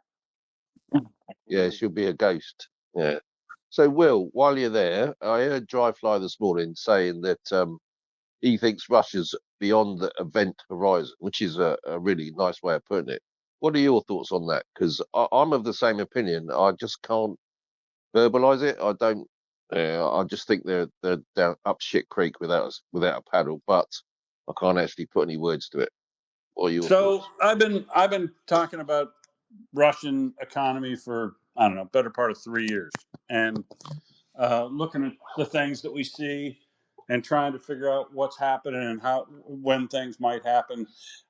It's kind of it is phenomenally difficult to look at Russian economy and make accurate or, more importantly, timely predictions related to what's going to happen when, because it is absurd. I call it Absurdistan for a reason, and some of what happens is phenomenally absurd, especially the means by which they try to make adjustments, which just don't seem to make any sense, but they do to the Russians.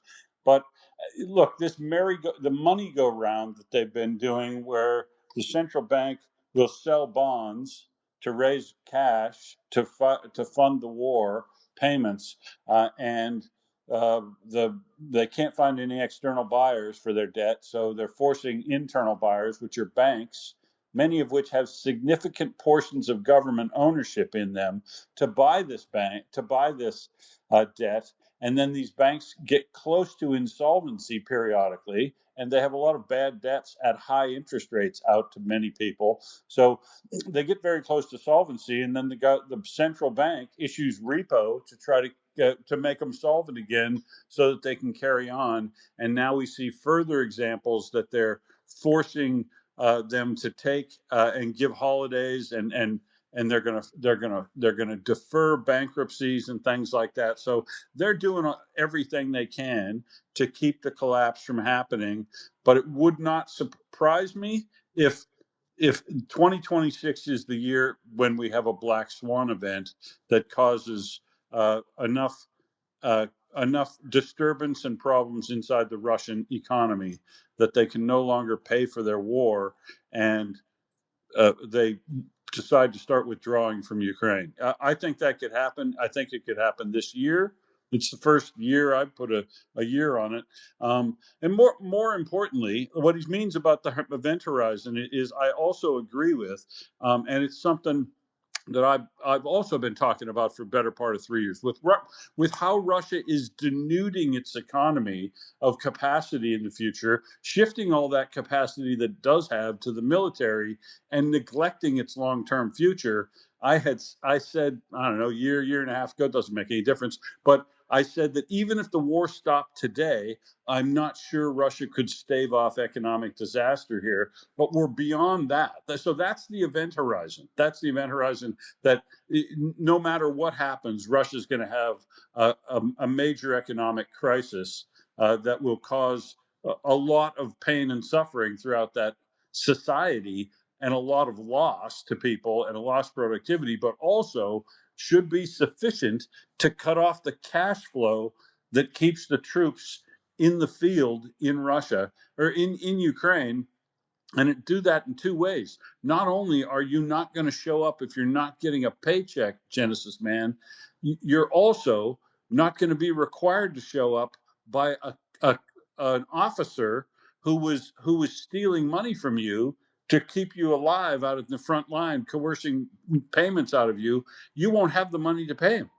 So he's not going to have any motivation to try to keep you in place, which is what the government, the Putin, wants them to do. They want a highly repressive and authoritarian command structure so that can beat these people and to get them into attack like they're doing. But if you're not getting any money, and the guy that is supposed to coerce you into going into these suicide attacks is also not getting paid by you, in addition to his pay, I think it could happen. Russia has decided to leave wars before that it could no longer sustain. Afghanistan and World War I. I just think it could happen again, and it very well could happen this year because all the signals are there. But it's very, very difficult to predict the timing because you never know what Russia's going to do to try to stave off the inevitable, right?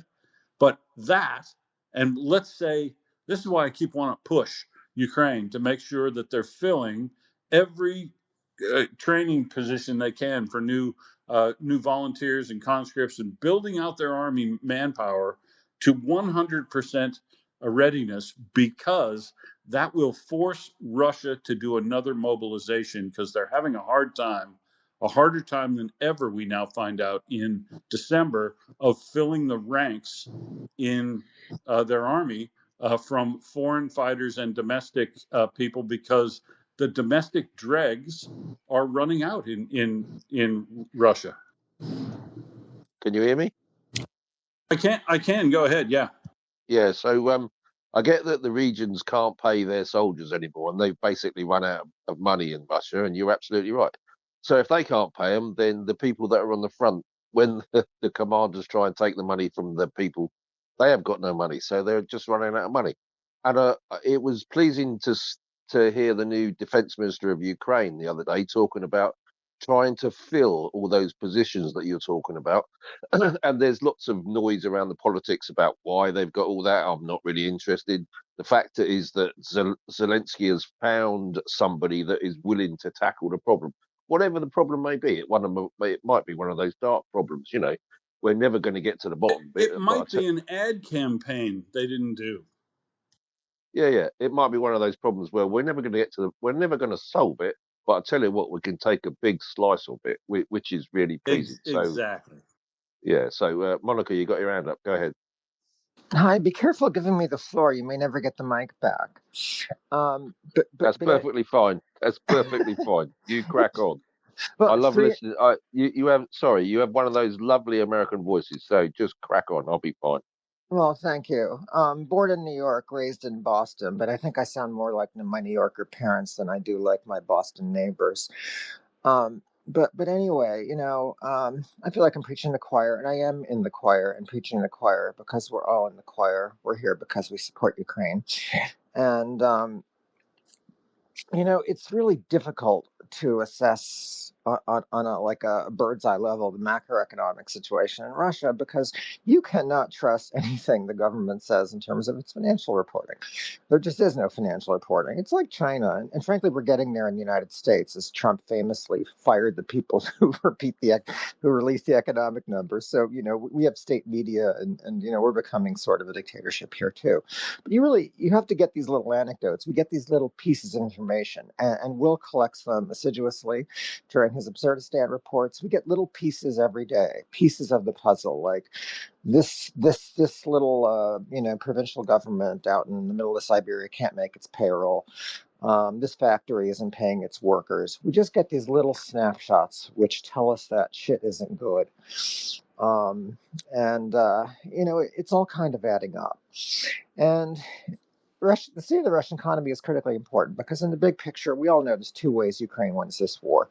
One is they literally kinetically remove every Russian from Ukrainian territory and restore the 1991 borders physically. They physically remove them. But the more likely way they win the war is Russia physically removes itself because it's not capable of fighting the war anymore as a practical reason. And perhaps part of that is, somebody puts a bullet in the back of Vladimir Putin's head and makes that come about. Maybe that happens next week. Maybe that happens in 10 years. But, one reason for us to be optimistic here is that, we come here every day to hear mockers tell us how many Russians have become unalive in occupied Ukraine. And it can look on a day-to-day basis like not much is happening, like not much is moving. And it certainly is that way if you look at the line of contact. But I think a better way to look at it is to think how things were about 48 months ago, about 2 years ago, the beginning of 24, maybe late 23. And things were pretty fucking bad for Ukraine. When this war first started, before drones became dominant, this was kind of an artillery war. Artillery seemed to be the king of the battlefield. And the problem for Ukraine was Russia had more artillery pieces, and it had a hell of a lot more shells. And Ukraine was hanging on for dear life. I think of the way that Bakhmut was lost and heroically defended to the end, and they just couldn't do it. They were just getting overwhelmed by Russian artillery. The way Russian artillery worked was they just flooded the gray zone with artillery until everything was fucking destroyed and there wasn't anything worth left to defend. And it was just kind of desperate. We didn't know if Ukraine could hang on. And 2 years later, well, the big technical development is drones have changed this from an artillery war to a drone war, where Ukraine, at the very least, there's parity. But Ukraine, I think, has the edge in terms of ingenuity and taking the initiative with drones. And in the meantime, it's a war of attrition. And the good news for Ukraine is Ukraine doesn't have to feel compelled to throw bodies forward every fucking day in every fucking direction, which is what Russia does. They throw guys forward for no reason, with no particular strategy, and they get killed. And Ukraine just absorbs this because playing defense is better than playing offense, and it tricks the Russians at a very favorable ratio. In the meantime, Ukraine gets stronger while Russia gets weaker. It's hard. How much weaker? Well, again, it's hard to measure Russian macroeconomic activity because there are no reliable numbers. But we see a lot of anecdotes. The fact Russia's run out of vehicles. Russia's running out of men, at least in the sense that the guys who are coming in now are much worse than the guys they had to start this war. And Ukraine slowly but surely is getting stronger, or at least hanging on. So that's Ukraine's strategy for treating Russia. I think Russia's strategy for treating Ukraine is to make this war hell for Ukrainian civilians and just kill enough Ukrainians because, in theory, at least the Russians have more gear, right, and can win a war of attrition because they have more men, they have more stuff.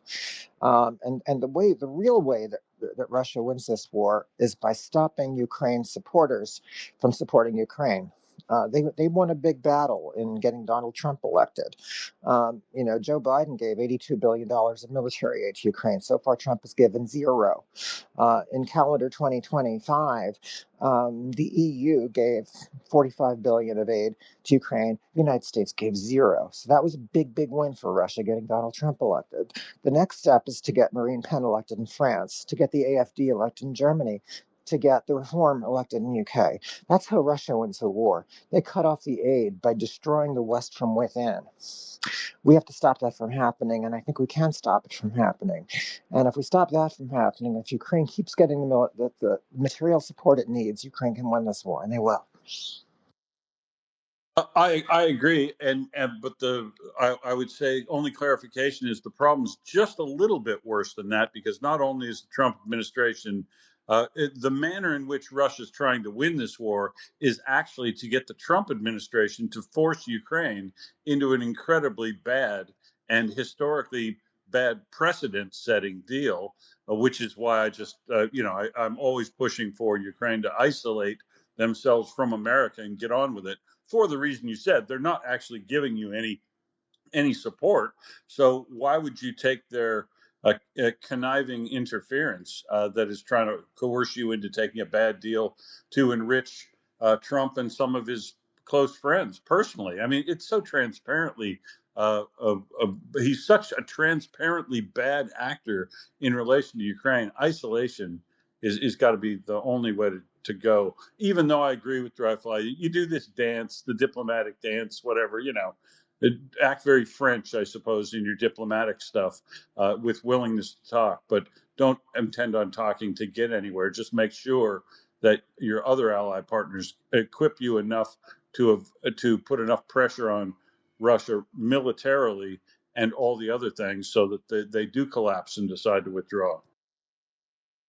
I agree, Will, and I think the reason, I like the way Dryfly puts it, the diplomatic dance. The reason Zelensky has to do that, and he can't just tell Trump to go fuck off, is he's trying to separate Trump's supporters on the Republican Party from Trump, and trying to get them to move apart. He can't be too transparent and telling Trump to fuck himself. He has to at least pretend to be thankful for this diplomatic process and pretend it's actually going somewhere. But because I think there is a real chance of getting some military aid through Congress this year in 2026 as Trump gets weaker, the elections get closer. Yeah, fair enough. Mockers, you back and working? Well, I'm back, but on my screen, I am at the bottom of the screen. I mean, right at the bottom of the screen, and things keep flickering. I keep seeing a request flicker up and then disappear. Flicker. Is this where I say I always knew you were a bottom? Yeah, I'm seeing the same thing, Marcus. Yeah. So I gather it's the space being a bit fucked. Yeah. I'll have you're right where you belong normally for me. No, you be careful. You be careful. You don't know. I mean, right there in the first co-host seat. That's better. Right. Okay. Well, I'm not. I'm sat right at the bottom of the screen, and every now and again something will flicker, like there's a request, but I can't really see it, so I don't know what that is. No, I'm seeing exactly the same thing, Marcus. So, Will, you're a brave man saying that she should be at the bottom of the page. You are a brave man. Anyway, well, if you're around here long enough, you just try to chuck something in. Just go for it. Yeah, well, I am just going to go for it. I'm just going to ignore the fact that my screen is flickering wildly, and just get on with what I was going to say, because otherwise it'll be flipping another hour's gone, and I'll be highly annoyed. So I'm just going to give up trying to worry about it, and get on to what I wanted to talk to, because there was two things that I spotted in the Black Sea yesterday, which I thought were interesting. And one of them was something that I don't think works very well. And I asked the question, and lots of people agreed with me that they didn't think it worked very well either. So that is dropping dumb bombs into the sea from a Russian BE-12 bomber. So these unguided or free-falling bombs, they're dropping them trying to magically hit a Ukrainian naval sea drone, that, well, has a lot of maneuverability. So I'm going to assume that's not very effective. And what level of desperation do you think that speaks to? Anyone? Oh, I definitely think they're on the we don't know what to do. Let's just throw everything at it and see if it works sort of place. Yeah, and nothing's coordinated with the Russians, isn't it? They're all in or all out. So if I've got some blokes, I'm just going to throw them forward, and if they die, they die. I don't think they have. I think they're long past any sort of military strategy at all. Monica, I saw your hand flick. Do you want to come in? Well, I wish my dad was with me. I lost him like 15 years ago. I always wish my dad was with me, but I particularly wish he was with me for this moment because he was a submarine sailor. And my father always used to tell me the only way you kill a submarine is with another submarine. And we call them hunter-killer submarines because I learned this shit sitting on the couch next to my dad all night, many nights, talking about war and shit. I'm skeptical about these bombs from the air, even though maybe if we had my dad here, he could talk about depth charges, which is sort of like a bomb you drop to try to kill a submarine. But I think there's a little more involved to it than just crudely dropping a dumb bomb from a plane. Yeah, absolutely. I just feel as though this is like the equivalent of like, when they throw a spade at a drone that's coming at them. It's kind of the equivalent of that.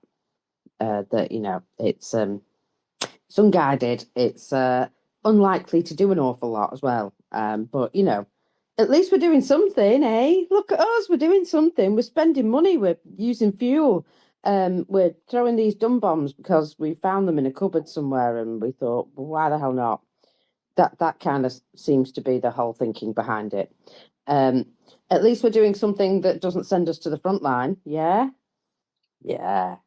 I do feel as though that might be why these guys are doing this. But effective, 0% effective. Hideously expensive. Very unlikely to hit a single small, fast-moving target at any time. And would require absolute carpet bombing to remove anything of military value, which says that, that there are a certain level of desperation going on, put it that way.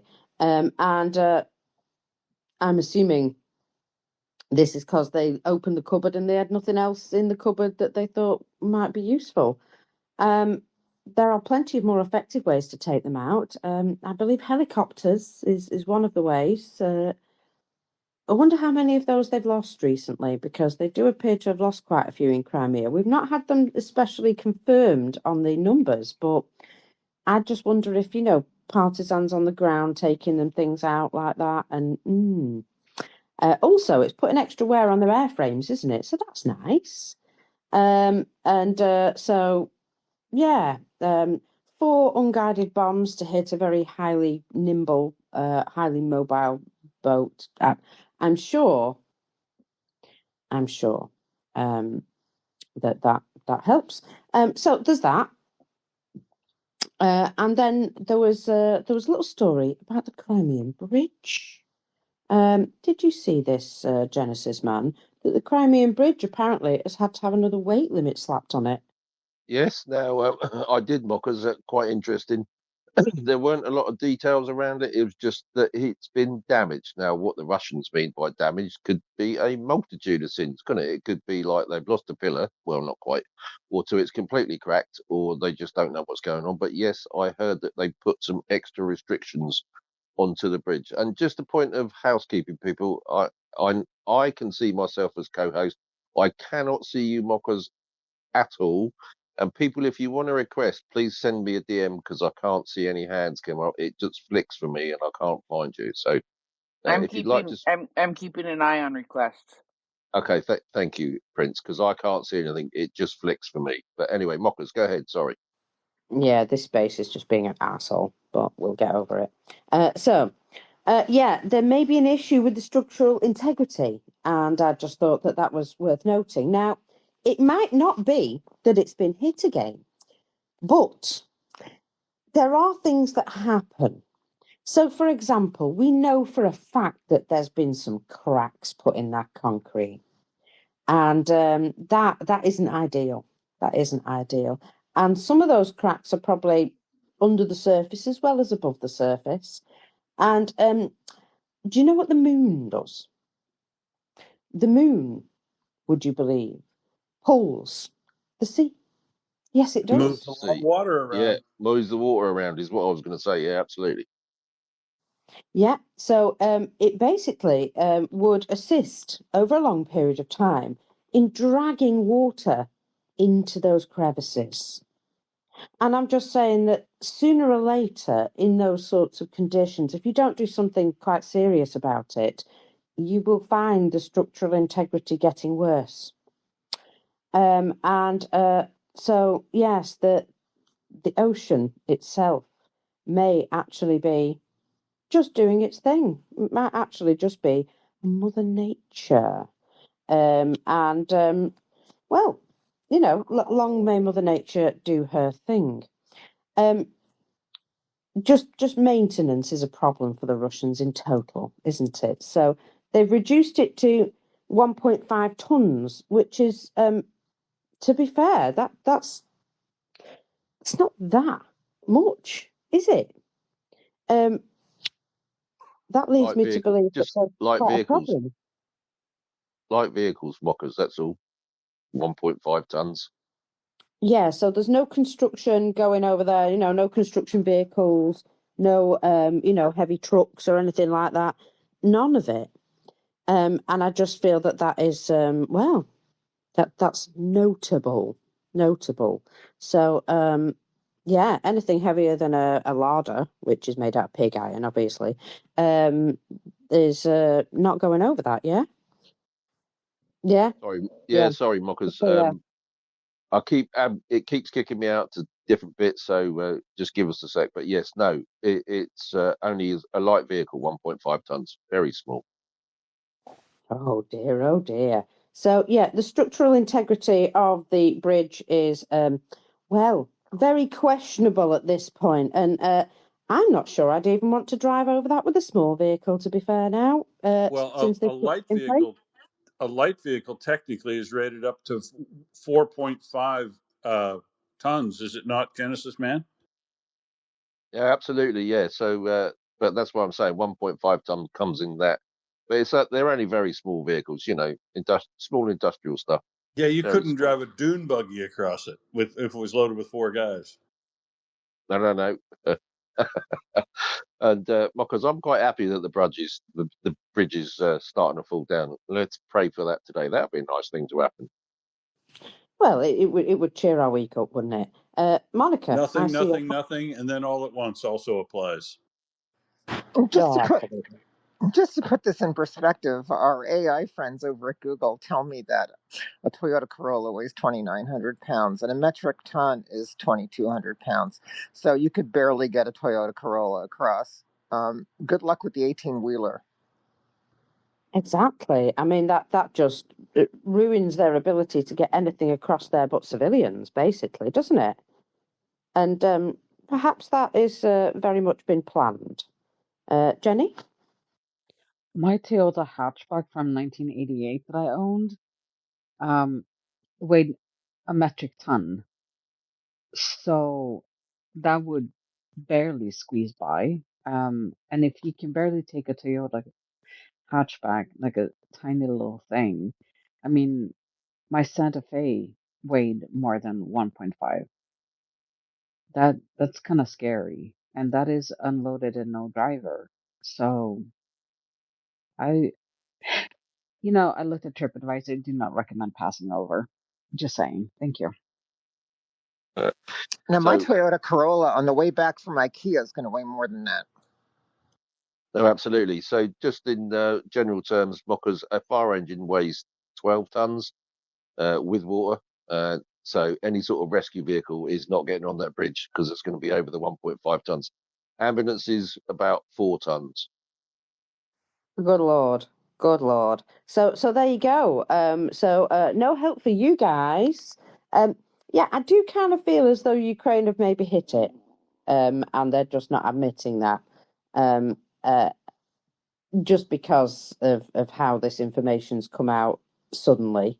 But the sea itself and the moon doesn't help because they help to wreck things. Now then, they've also got some power problems everywhere. I'm sure Will, that's the fella. I'm sure he probably mentioned this, but Bryansk was also out of power.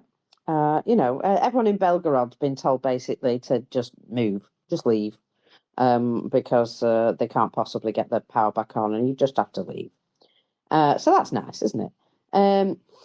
They've got blackout in a big area of Mariupol, and then also in Bryansk. So I wanted to give you the tone in which this was said and how very ironic this whole thing is. So, Ukraine struck new blows at our energy facilities. Ukrainian terrorists, once again attacked energy infrastructure facilities in the Bryansk region. Tonight, as a result of the deliberate use of multiple launch rocket systems by the armed forces of Ukraine, the Klinsky thermal power plant and the Natopovchi electrical substation were damaged. As a result, part of the residents in these districts are left without electricity and heating. It's so sad. The relevant special services immediately arrived at the scene and are working to eliminate the identified consequences. I'm sure they all are working very hard at that. All necessary measures are now being taken to provide assistance. The situation is under control. I mean, that's a very, that last little bit there is very much from the playbook of don't panic, don't look over here, everything under control. But this tells you, doesn't it, that they know that hitting energy infrastructure is something that they feel is the act of a terrorist. And also how very terrible that people were left without electricity and heating because, it's not like they're doing that to the Ukrainians at all, is it? I mean, talk about shooting yourself in the fucking foot. Ukraine warned them, you carry on doing this and we will start hitting your power plants as well. And guess what? They carried on and now they're getting exactly what they dished out. And they don't like it. I mean, what a fucking shame. What a fucking shame. I'm starting to feel less and less what's that? Sympathy for any of them. I mean, I did at one point think, it's horrible. Everybody's like, cold and shit, and living in Russia must be fucking awful. But now I'm just like, no, fuck them. And I hate to say that that's the case, but yeah, fuck them. So it was very warm, actually, at the Morozovskaya substation. So only for a short period of time, though. So, never mind. I suppose I'll have to get on with that. Now then, they also had a massive fire in Vladivostok. And, it seems to have been during the day and then during the night. So-called furniture warehouses. And we all know what that means, don't we? When they say furniture warehouse, they mean, we were probably building drones there. So, there's that. Now, firefighting was extra complicated because they didn't have enough people and they didn't have enough water. There was also a delightful rumbling sound coming from inside the burning building, which suggests that there was maybe something, quite fiercely burning in the middle there. Perhaps some munitions or, fuel of some kind. What do you think, Genesis Man? Yeah, so rumbling inside the building usually means one or two things. You've either got a gas main that's gone off, caught fire, broken somehow, caught a light, and it's just rushing out, and that causes the sound, and or you've got a Class B fire, which will be, petroleum products, or thinners of some sort that will catch fire, and that'll cause a rumbling as well. So the fact that they were fighting it during the day and during the night tells me that it's just going to burn down to a pulp. So no more drones there, Mockers. No more drones there, which is the good thing. Well, either of those things seem a bit like superfluous to a furniture warehouse, don't they? Vat of fuel or gas main. Yeah. Oh, you think? But it's back to their usual thing. It's either a shoe factory, a furniture factory, or what's the other one that they go with? But those are the usual Bakery. culprits. Oh, bakery, yeah, those are the usual culprits. So we just know that they're covering that. That's a drone factory. Absolutely, Mockers. Absolutely, 100%. I thought so too. Anyway, so it said poor firefighters here. There just wasn't enough of them, and there weren't even enough hoses. The circumstances just got worse and worse as the day went on, and these guys were just fighting a losing battle. A little bit of an update, though. They did manage to contain it to an area of 560 square metres in the end, they say. Now, that's just the entirety of the building. So, just, that they basically just stopped it from spreading to any neighbouring buildings. So, yeah. The other thing that will cause them a bit of problem at the moment is the temperature, Mockers. I think it's about -15, -20 in Moscow at the moment. Firefighting in those conditions, if you don't keep the water flowing through the hoses, it just freezes, and then you're in all sorts of problems. So if you haven't got enough water to start with, then you're going to end up freezing your hoses, which is not good, people.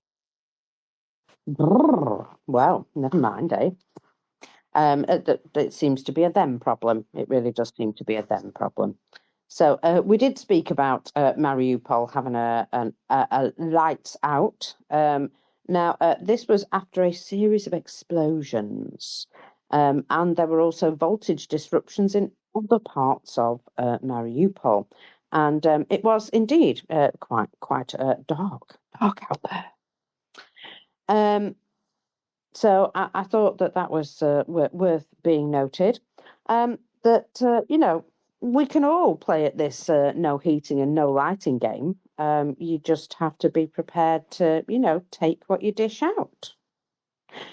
Now, I don't know if you were aware of this, but in the Komi Republic in Russia, there was a place that, it was part of the Interior Ministry's training centre. Did you hear about this? I mean, this seems like not an ideal place to have an explosion. You'd think that this place would be, quite security would be tighter. Yeah. Interior Minister, that's interesting. I wonder what they do there. Interior stuff. So that'll be a covert operation of some sort. But yeah, you don't want explosives going off in there. You probably don't know. And I don't know if this was just an accident, but what happened was there was a light/noise grenade that exploded inside the building, caused a bit of a mess, and now they're investigating a criminal case. So it's within their Interior Ministry's Professional Training Centre building. And I'd just say that if you are stood about when one of these light noise grenade goes off, they are very disorientating, and you can end up with, ringing ears for a long time, and even sight problems because of the depending how close you are to it and stuff like that. 9 people were injured.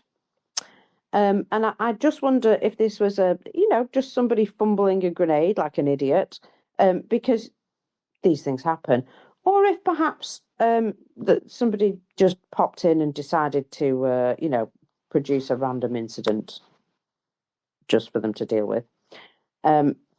Monica, did your hand go up? I'm struggling to see it. Well It did, played, Mockers. I have some important contributions to make here about the Komi Republic. I think the sad news for the 9 people who were injured in the explosion at the Interior Ministry Training Center in the capital of the Communist Republic is that they were only injured and not killed. If you're in school to learn how to torture people north of the Arctic Circle, you're better off fucking dying than getting just injured because you don't have much of a life. And I want to add another anecdote about the. And she's gone. Oh, rude. That's It absolutely rude as. is, yeah, absolutely. That obviously she was telling the truth far too much there.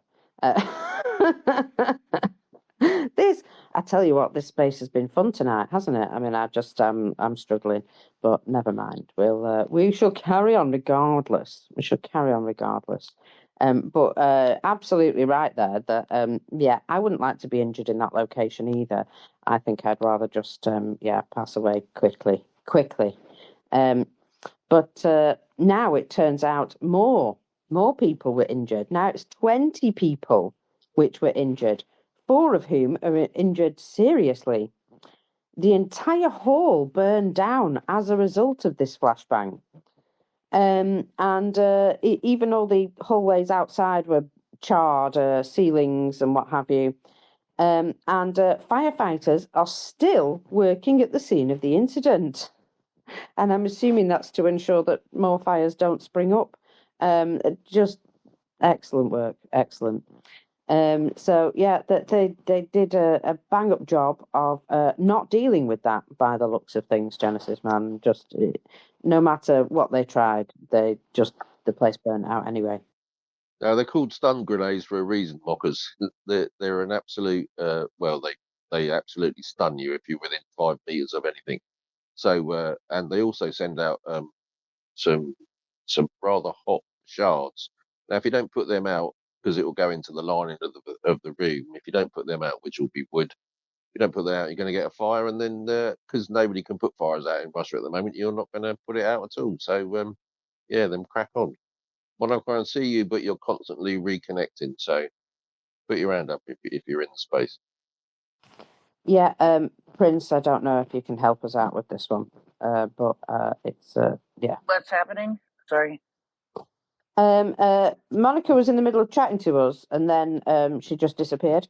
Okay. And well, I don't know if you've come back to request. That's all. Yeah, I don't see her requesting, so I am going to try to look in other places. Enjoy. Yeah, she's given us a wave at least. Yeah, she's trying. So anyway. I'm loving this space. I'm loving it. Elon's just testing us today, isn't he? He doesn't like cat pictures either. I've come to believe that he is afraid of the pussy. Oh, did I just say that? Sorry. So, shall we have some silliness? Because, well, there is quite a bit of it. So, Prince and I collected up a few choice headlines for us. But I'm going to start with. I have retrieved Monica. Woohoo! Yeah. Go ahead, Monica. Finish your thought first. Oh, I was just going to give my second Comey Republic attitude, because I'm sorry, anecdote. You know, I don't know if I got bounced by technical difficulties in space, or if I bounced myself by holding the phone too close to my cheek. Because I'm like old, and as my kids like to point out to me, I don't really know how to use technology. I'm becoming my mom. But anyway, I was reading about the Comey Republic the other day because somebody, I forget who it was, posted a really funny. Maybe somebody can tell me who it was who posted this. Like a bunch of apartment ads from different places in Russia, and these were apartments for sale, not for rent. And the numbers were just shockingly low. And I can actually read Cyrillic, so I kind of figured out where one of them was, just out of curiosity. I looked up the cheapest one. It was 100,000 rubles to own an apartment. I'm not talking rent. You get to keep it. Well, actually, you get stuck with it. But it was like 56 meters, 600 square feet for those of us who still use the imperial system. And it was in Vorkuta, so I had to, of course, go to Google Maps and see where the fuck Vorkuta was, and it was in the Komi Republic, a secondary city not far from the beautiful capital where you can train to torture people, the Interior Ministry. But in Vorkuta, you can buy this apartment for 100,000 rubles, $1,100. And I'm thinking that's like a pretty good deal. I'm thinking of like selling all my shit and moving to Vorkuta. It looks like an opportunity. I bet you it's not the nicest place to live. I have a funny feeling that you probably have to also consider whether there's any utilities before you go, because you might have to dig your own toilet out in the back garden. Just say. Yeah, and I think there's a pretty high degree of confidence there aren't any men left there who can get it up. No, that's also a problem. Yeah, exactly. I mean, unless you want to become a nun, of course. Well, talking of things not working properly, and perhaps, yeah, okay, we'll get onto the other thing in a minute. So we'll start here with silly story number one, which is, well, believe it or not, they haven't been doing any maintenance. I know. And this is in a Moscow suburb. It's called Tokyo Towers. So Etalon Tokyo Towers. I'm sure that it's a beautiful place mostly, but well, they again. I need your firefighting expertise here, Genesis man. They have a sprinkler system in this building, which is a really good idea, isn't it? In a high-rise building to have a sprinkler system, but they haven't done any maintenance to it forever. And guess what? It's now pissing water out the ceiling. And when I say pissing, I mean like a fucking waterfall, all of it. So I'm assuming that the weight of the water from all the levels above this particular one is now pouring out onto the floor. Mockers, that'll be because you need to change the inhibitor in it, and you'll also need to ensure that it doesn't freeze, because if you let it freeze in the pipes, guess what it does to the pipes? It breaks the pipes and then fizzes out everywhere. So that'll be that problem. No inhibitor, and you're supposed to change it regularly, and the water, and service the heads as well. But if you don't do any of those, you'll end up freezing the pipes, and it'll just, you'll have water coming out of everywhere. Well, you'll be glad to know that it's only affected floors 23 through 17. So, that. Residents already complained about the condition of the pipes before the rupture and said, these really need dealing with. Can we help? Can we get somebody to come and sort that out? And nobody came, would you believe?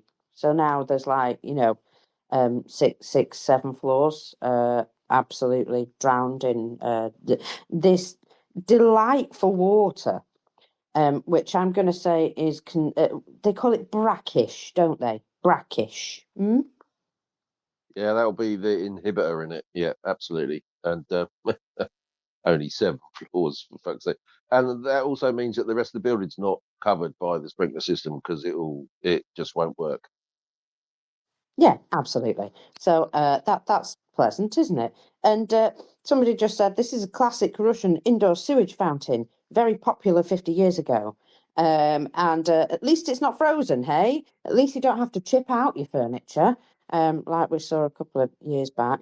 Anyway, so just wear your wellies when you're wandering around your bedroom, I suppose. Never mind, eh? So that's strange story number one. The next one is a plea from I don't know who's making this plea actually, but it's I'm assuming somebody who is in charge of the technical college or the technical school building here, and I can only assume that it's cold at home, and it's so cold at home that people are now bringing those things which they should just be doing at home into the school building because it's warmer. And that is spending half the day touching yourself in a loving way. Yes, that's right. I'm trying to be nice about it, but Rostov school students were asked to not masturbate in the technical school building, if you don't mind. We'd rather you didn't. Dirty little beggars. Now, this comes from a Russian publication, so, and it proves that they are indeed a bunch of wankers, but it's cold outside. I'm just saying, it's cold outside. And you shouldn't be looking, you dirty beggars. So there's that one. Sorry, that made me chuckle an awful lot, that one. And there was another which I'm just going to try and retrieve from my bookmarks here, if things work. Bear with. Yes. This one in particular I thought was particularly cool. this guy decided that he wasn't going to pay his bills, and a Samara resident sent a picture of his gentleman's appendage to bailiffs via the Gosuslugi website, which is, I think, it's like a payment site or something. And he just went, yeah, F you, this is what you're getting. You're getting a picture of my dick. So, yeah. He sent the photo of his genital organ through the state portal. To be fair, that's something that a British man would do quite happily. You know, but I found that too funny, and we had to, like, you know, that's one way of protesting, isn't it? Here, have this. That's about all you're getting in payment. Yeah. You boys, you're so funny. So next, It's getting boring, because if you can't have a wank in college, well, what's life coming to, for Christ's sakes? I know, it's just ridiculous, isn't it? I mean, how rude. Now, also, I'd just like to point out a couple of other little things that have been happening in Ruskiland, with regards to, you know, the living conditions in general. So we've seen the problem with the sprinkler system there in that building, and that was a building in Moscow, by the way, Moscow. Now, how's about this? Another building in Moscow, residential complex, an elevator carrying a child collapsed down into the shaft, and a 5-year-old girl was injured in the elevator collapse. Remember how we said, you know, some time ago that you should avoid elevators in Russia because Pruna pointed out this was something that I mean, there was tons of them that needed replacing, and nobody was bothering. Yeah, and a lot of the parts that they would be using to update these things, we don't sell them anymore because, you know, that's what you get. It's what you get when you're a shitty neighbour. So that's happened. So just that one. No, actually, another one. This time in Makhachkala, that place. Makhachkala, I think, is how it's supposed to be really said, but, you know, it's I think it's Makachkala. Machakala. Thank you. Pronunciation, Peabody's. Thank you. So, an elevator carrying people. It doesn't say how many people, just says people. So, you know, have a guess. Fell from the 8th floor of the high-rise building. Ooh, that doesn't sound fun, does it? Yeah. And apparently that safety of this elevator was questionable prior to this happening. But they didn't have inspectors for the elevators. They've actually extended the life of these things as well by saying, you know, don't worry, they can keep going for another 10 years. 10 years, yes. So there's that. And one last one along this theme. A cradle carrying workers. So construction workers, 2 construction workers, died when one of their platforms fell from the 20th floor. Now, these are the external platforms that you would, you know, use to, I don't know, wash windows, do construction work, that sort of thing. I don't know if it was one of those that was, like, you know, held up on scaffolding, or whether it was a self-propelled, you know, working platform that was just like, but I mean, they usually don't go up that high, to be fair. Or one of these on ropes, you know, that you know, you see in TV programs where a guy, you know, drinking a Diet Coke. Yeah, so I don't know, but they're called a canoe, and it snapped. So it says here, the canoe snapped. A 3rd worker has life-threatening injuries, but he managed to cling on for a while. Good for him.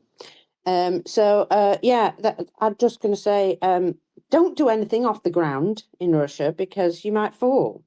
So the collapse was caused by a break in the cables holding the cradle. There you go. So it was a cable one. As a result, 2 workers instantly died. The third victim was able to break his fall, rather, but also broke himself in the process. So has been taken to hospital with serious injuries. Anyway, I'm just saying, don't do anything off the ground. Don't do anything off the ground. I don't think that's a good idea. Because did they say how high up that was, the cable? 20 floors. 20 floors, my friend. Yeah, you ain't going to survive that. So at the top of these lifts is what they call a lift motor room that you can, if the lift gets stuck, you can lower it to the nearest floor, and then there's an emergency way of opening the doors. Sorry. Internal lifts, they were 8 floors. That fell from the 8th floor, that one. Yeah. And what happens if you don't maintain them? The cables that they actually work up and down, they get stretched, so the bloody lift won't stop at the right floor. It'll be 1 or 2 feet either above or below, and you can't get in or out. So therefore, you need to go up to the lift motor room if you know what you're doing and lower it gently to the floor and open it. But it's knackered once you've stretched the cables, and if they're not replacing the cables as well, same thing's going to happen. So don't go in any lifts in Russia from now on, peeps. It's not going to work out well. You know, I've seen lots of video of, Russian lifts not actually meeting the floors that they're supposed to. You know, people literally climbing out of them and laughing that, they're stuck between floors and stuff. That'll be why. Why, eh? Stretched cables, that's the reason why. They don't return to the place where they're supposed to, because the cables have got stretched and they go 1 or 2 feet further. It's a bugger of a job to get yourself in and out of those things if you're crawling in and out. Also, I'd just like to note that is why there is a weight limit in lifts. So when you pile in some extra people, don't just wait for the next one. I think that's probably a better idea. They do 4-person or 8-person. They do 16s, the bigger ones, but I don't see the Russians having them. Usually they're 4 or 8 inside buildings. Well, I'm sure they'll figure it all out. I mean, maybe they'll just have to start walking up a lot more stairs. So there's that. As per the Russian army found out, did you remember that picture at the start of the war with the Russians were in the lift and it got stuck? Yes, that was one of it's iconic, isn't it? It's a bit like the Battle of the was it Techno House door? Yes, the Techno House door. Yeah. If you what they forgot was it's fine to have 7 or 8 people in there, but if you throw your kit in there as well, that's like another 2 people. It's not going to work out well, you idiots. Yeah, that particular CCTV camera was just in the right place. Beautiful. So let's do some numbers and the Air Force report. And that means I don't need to look at my flickering screen for 5 minutes, which is nice because it's making my eyes boggle. So let's do this. It's the 17th today, all day, yes. And we have the following. So we have 1,130 liquidated personnel. I almost sounded like a darts reader then, didn't I? Darts announcer. 1,130. We're just at a total of 1,225,590. So just that much. Doesn't sound like a big number, that does it? So we also have 3 tanks, and 6 armoured personnel vehicles. Now, we had such a long gap of hardly seeing any of these vehicles, and now they seem to be popping up again, just in, not too big amounts, but just enough to know that the Russians were up to something. They obviously moved these vehicles and they were spotted, so wonder where they were moving to or from. Either way, they lost them. So we have 31 artillery systems, and that's actually down compared to what we've had just recently. There have been loads of artillery systems just taken out recently. And I can only assume that's because Russia thought they were doing something and they moved them up. And, it's actually been nice, clear weather, and Ukraine said, "Oh, thanks very much. Now we can see them. I'll take them all out. Cheers." So yeah, Russia thought they were up to something there, and then they'd lost a massive pile of artillery in the process. We also have one more MLRS and one more air defence system, because remember, you don't have to wait for them to come close. You can go and hunt them as well. And Magyar's birds are doing exactly that. They're on the hunt. So we have 721 drones today. And I will just mention this, that, one of the reasons why it has suddenly gone up exponentially, because I mean, we used to just have like maybe the overnight numbers and a few more, but one of the reasons is that all of these drones now carry cameras, and there's a lot of intercepting being done by drones as well now, and so if you can prove it, why not count it? And I think at some point they decided that, okay, we're going to count the ones that we can prove, and not just the overnight reports, because we want people to be aware of exactly how many drones we're fending off. It's not just this small amount. It's not just these over a certain size. It's not just Shaheds. It's all sorts of drones all day long. And if it can be proven with a video, why not? Why not count them? So that's what's been happening here. So anything that has been recorded on video is now being recorded on the numbers. Absolutely, as it should be. So 721 there. And that is a lot, isn't it? Did you want to add? No, you crack on, go. Right. My screen is just all over the place. I'm sorry, not being very helpful today. Yeah, don't worry about it. Don't worry about it. Mine is too. It's just this space. It's a bit fucked up. So last but not least, as well, we have 115 vehicles and fuel tanks. That's quite down as well over the last couple of days, which also suggests that Russians were up to something and got themselves heavily kicked up the arse for it. But of course, Ukraine, they don't sit back. They'll take their drones and they'll find Russians wherever they may be. And, if they've got any equipment lying about, they'll make a point of trying to take that out before it reaches the front line. So, again, not everybody here will have been rolling around the front line, most likely. And remember, there's these logistics routes of death that... logistics routes of death are a real problem for the Russians. So I'll do the Air Force report as well, because it's right here. And we have, what do we have? We have 115 drones of various types. Now, 96 of those were shot down or suppressed. So, I mean, that is a much better ratio than we have seen. I say much better. No, we've seen similar ratios, but we've got less actually got through here by the looks of things than usual. So, 16 strike UAVs have been recorded as hitting 11 locations, which suggests there are still some more in the air.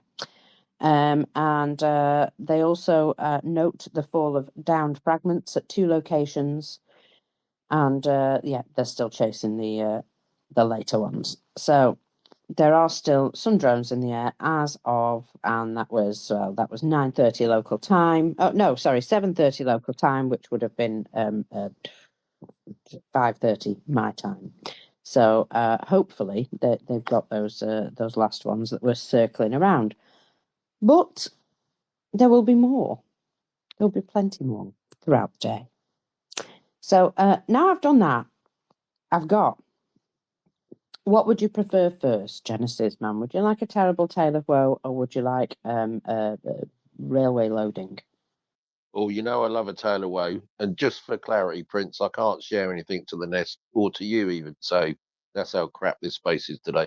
But let's do the tale of woe, please, and then we'll do trains, because I love a tale of woe about a train as well. Go on. Well, I've got a couple of tales of woe, and one of them is particularly horrible, but it's the Russians, so What do you expect? What do you expect? So, let's start with this one. 2 days ago, there was a chap. He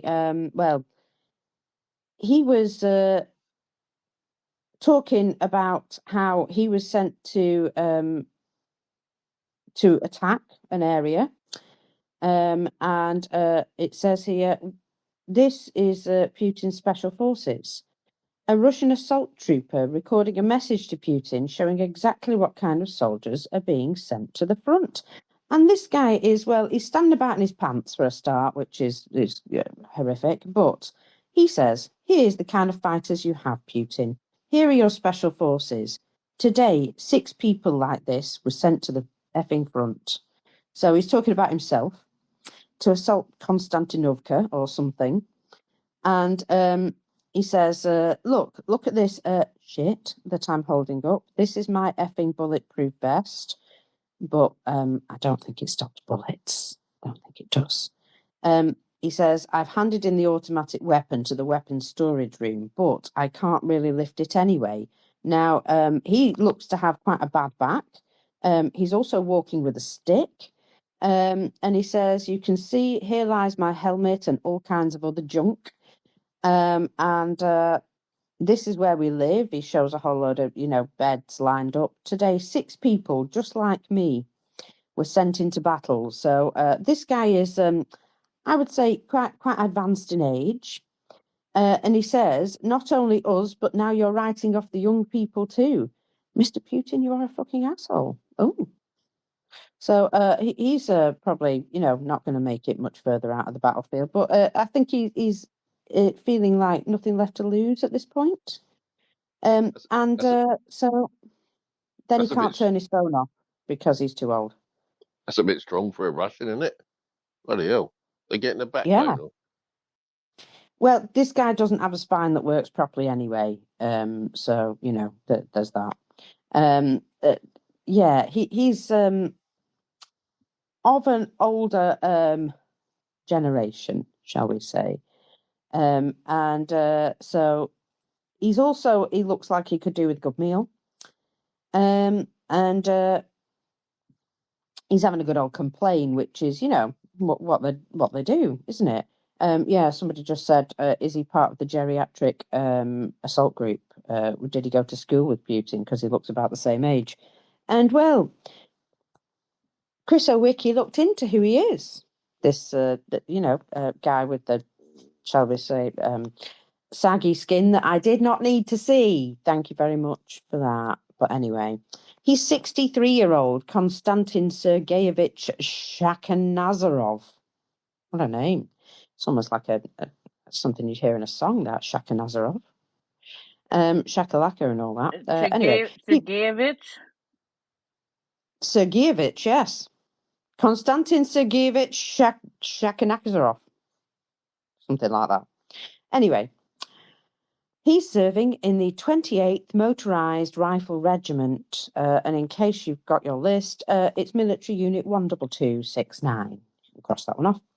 That is part of the 18th Combined Arms Army, and he signed a 1-year contract in 2023. And he's probably regretting life's choices at this point. I mean, at least he survived this long. Good to him. Oh, I found out what's happened to his back. He injured his back 18 months ago, a fractured 4 vertebrae, while delivering ammunition to the front lines, and he's had to walk with a cane ever since. He finds it increasingly difficult to walk, but has been denied medical care, hospitalisation, or even a medical review.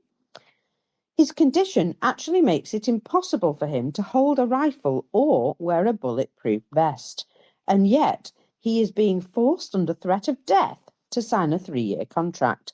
Do you think that he might actually choose the death? Because, some people do. Some people do choose the death.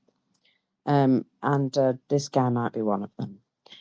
Anyway, here's other ways that they're being encouraged to fight. And there's a nice picture here of a guy bleeding on the floor. And I'm assuming that was because, he didn't do it to himself. Now, it says here, Russian soldiers are being kept in cages tortured, sometimes with gentleman's appendage type devices, yeah, and threatened with murder to force them to hand over money to corrupt commanders. I thought these guys hated the gays. I thought it was all about being man. No, okay. They have an awful lot of these gentlemen's toys. I feel like the lady doth protest far too much. Anyway, yes, according to complaints from the men and their relatives, all the colonels and generals are involved. That's right. Everybody who's doing this stuff is connected. There's a surprise. A series of complaints has emerged because, they like to complain, about the behaviour of the commanders, this time of the 143rd Motorised Rifle Regiment. And again, get your pen out, Military Unit 21634. Part of the 127th Motorised Rifle Division of the 5th Guards Combined Arms Army. According to one soldier, men serving with the regiment are being subjected to systematic extortion threats and violence at the regime's base in the village of Sergivka in Primorsky Krai region of Russia. I'm just thinking, if they're still in Russia, in Primorsky Krai, perhaps, maybe there's more of them than there are of the bosses. I'm just thinking out aloud. Anyway, so he's actually on camera. Although his face has been blurred out, but that's not going to help him in any way. So he complains that commanders demand money. They threaten physical violence. They send people to the front lines, or at least they threaten to, and they also just threaten to murder you outright. Ultimately, he was forced to hand over 300,000 rubles, which is about $3,800 currently. So the man also says that he was assaulted with a phallus-shaped object because he had no further money to give, and was beaten so severely that he lost an eye. So that delightful situation. A local activist says that the lawlessness here is extreme, and that they're constantly shoving things up the rears of young men, even combat veterans.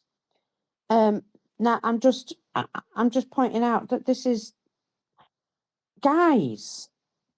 But I thought you didn't like that sort of thing. I thought that was like all not allowed, and we're all manly men, and yet here you are enjoying doing those things to poor hapless people who are apparently tied up when it happens, which is, again, it's a level of BDSM without the consent, and so yeah, that's not right. Now, according to complaints since early December 2025, men from the unit, including disabled men with amputations, are held in cages for prolonged periods and subjected to violence and abuse, including being wrapped in duct tape and then beaten. I don't know if that stops you from bruising or something, or whether it's just fun to wrap you up in duct tape. I don't know, but I just also have to point out that this is very... what's that film? Not Saw. The other one where people in Eastern Europe are like abducted and sold to, be tortured. Hostel. That's what it reminds me of, and it's a level of depravity that I'm not being funny, but these are people. I mean, no matter what cunts they are, they're people, and I just couldn't imagine being so absolutely gross and cruel to another human being. But this is Russia, after all. So all of that, very, very strange to me. But Mockery, Now, yeah? that's what they do to their own. So when we hear stories about how the Ukrainians were treated in captivity, just have a think about that one. That's what they do to their own, for God's sake. Absolutely, yeah. And it goes on. Many of the men are injured and disabled already, having to rely on crutches to get around. But despite this infirmity, they are forced to go on assaults and put into new assault squads where they have a high chance of dying, especially if there is any perceived disobedience from them. Relatives also claim that soldiers are being transferred between units to prevent them from testifying during investigations. They're asking the military prosecutor's office, the investigative committee, and the army to assess the situation and conduct a full investigation. But you know what happens when those guys turn up? Like we say, the guy who called or they were sent to talk to has suddenly been transferred to another unit. Oh, we didn't like it here, so we've transferred him somewhere. And that unit was probably on the front line, So he won't come back and complain again, basically. So according to Primorsky activist Maxim Chikhanov, relatives have arranged a meeting with the Chief of Staff and Deputy Commander of the 5th Combined Arms Army, who's probably one of the people who's involved in all of this. So what's his name? Major General Vasily Kolchin. So that they're going to meet up with that guy and, have a discussion, obviously. So the meeting is planned to discuss the reported abuses committed by the 143rd Motorized Rifle Regiment's commanders.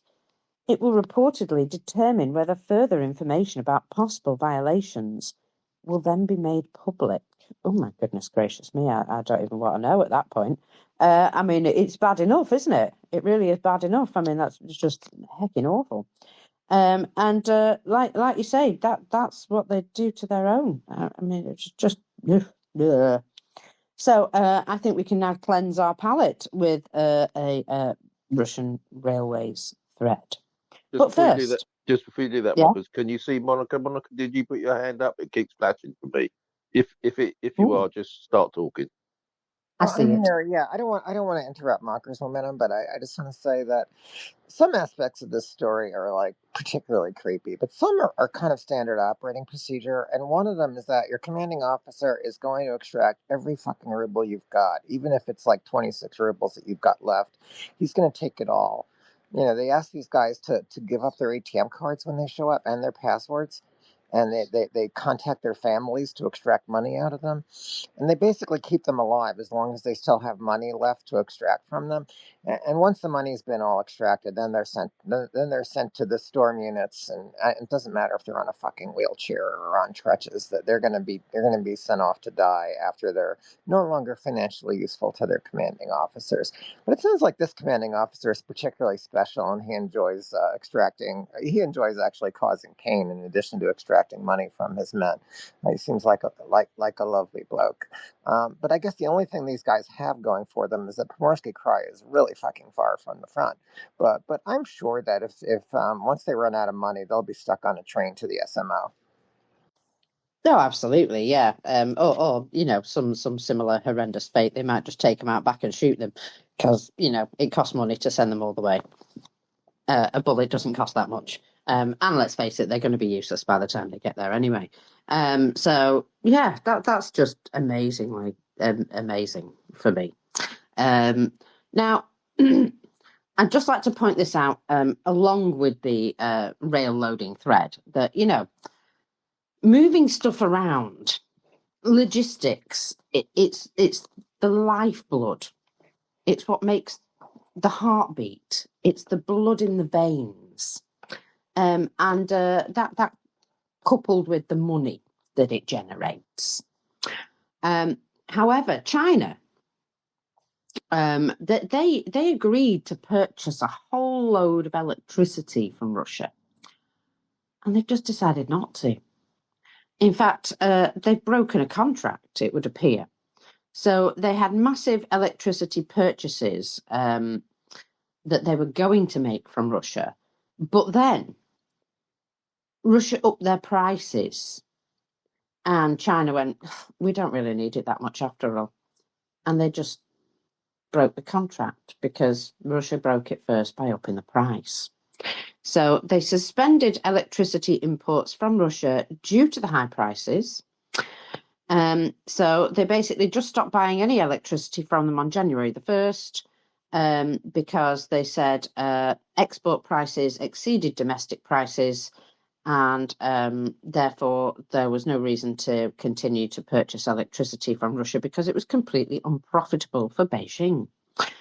Now, it is noted that China were usually supplied with surplus energy from the Russian Far East, but I don't know if you've noticed, but they've kind of just started moving in to parts of the Russian Far East.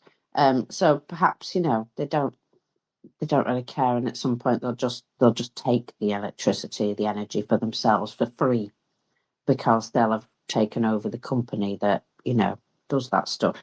Anyway, so the contract with China was signed in 2012 and is supposed to run till 2037, but China's just decided not to fucking bother. And it was also it made the Russian papers this. A day ago, with Russian newspapers reporting on, and I do kind of like this quote, galloping inflation and the sudden rise in prices since the start of 2026. And one paper actually links the hike in prices to financing the war in Ukraine, quietly. But they do kind of, yeah. And they've also talked about Russian consumers having to replenish the state coffers. So you can see that the information's getting out. They don't want to, they don't want to talk too loudly about it. But it's very difficult to keep it under wraps these days. And while we're at it, yes, large restaurant chains have started closing down en masse. The Domino's Pizza franchise, which was basically what they did was they took over all the Domino's Pizza network that was already in Russia that after they left, and they called it, would you believe, the Domino Pizza franchise. Yes, they just took the S off, the lazy beggars. So that was owned by let me see, Timati and restaurateur Pinsky, and has collapsed. So outlets in Andropov, Fergana, wherever, 5 places, 3 of them I can't say, have all closed. Also, the day before, 27 chocolatniks and Double B coffee shops, and 8 yakitoria restaurants also closed in Moscow, with reports of massive layoffs in the restaurant chains. And this is a trend. Businesses don't see any prospects for at least the next year or two, and nobody is coming to invest or bail out these companies. Revenue is only continuing to decline. And food lines, anyone? They were queuing for the bus. Well, they're going to be queuing for bread soon. Just so. Now I have sort of laid the groundwork. Let us get on with the Russian railway loading update. So these are December's loading figures, and we've been through part 1, part 2, and part 3 some time ago. And so this is the end of what may be described in the future as the end of a historically bad year for the Russians, especially with regards to the Russian railway. More information is been garnered together in this thread to give the big picture, but more information is still coming out, which also adds colour. So there will be a whole series of chunks of this being released in sections. So we'll get some more over the next couple of days, I would imagine. So this is just sort of a chunk of the information. So let's start here. Acts of sabotage and vandalism on the rail continue to occur. There isn't an easy metric to measure this, but there has been an awful lot of cases of trains also reported to have hit vehicles on the tracks over the past few months. I'm not suggesting that these are all acts of sabotage, but that seems to be the case. I just wonder if anybody has put together any sort of metric on this, and I'm not just imagining it. Let's just say that somebody should perhaps have a look at that, because it seems to have started happening all too often. Maybe somebody's just no longer operating the alarms for the trains coming. But still, drivers have eyes. And if you drive up to a train track, usually you just check each way before you drive over, don't you? I mean, usually. I would. So anyway, let's look at a couple of the segments. So coal still makes up a significant portion of the total of things moving around on the Russian railways.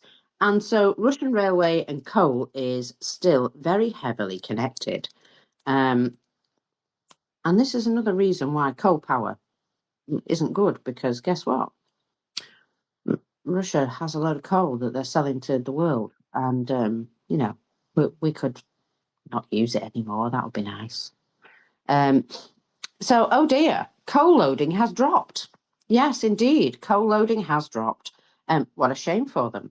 Now, what is the leading cause of the drop in Russian railways loading of coal? Well, you see, there's a couple of things that have an effect on this. So in 2024, it was clear that Russian railways were the problem themselves. They could not meet the demand, and there was coal piling up needing to be moved around, and their loading was still dropping, which suggested it was nothing to do with the coal production and everything to do with Russian railways just not having enough loading capacity for one reason or another. They seem to be losing locomotives quite regularly. Okay, in 2025, it now may be switching to the economy being the leading factor, with Russian railways still being a big part of the problem. But there are two different scenarios, so let's not be confused. In 2024, all locomotives available were being used. Nothing sat idle, and people who asked for loading were told, no, we have no space. In 2025, some locomotives were indeed sitting idle. I wonder why that would be. These are the ones that ended up getting burned as well, because they've been sat there for a while. People were like, that needs to die. So one of the things that might explain this is Russia operates outside of anything that anybody else might consider normal. So much so that things get really weird sometimes. So, when you look at information that they're putting out and it doesn't make any sense at all, well, it does to somebody. So, some of the weird things that popped up in the year. There were reports that customers were getting better and cheaper shipping prices sending things by truck than sending things by Russian railways. And so some people switched to truck shipping, and that alleviated the problem with the railways loading. It meant they had a bit more space to go around. But shipping by truck, not as efficient. It is possible that they hiked up their prices in order to force people to ship by truck to make their figures not look so bad. I know, that's amazing, isn't it? Their own mismanagement, basically, is the cause of all this. But they couldn't show up where they were supposed to be, when they were supposed to be there, and they also cost more. So, yes, indeed, you might choose an alternative.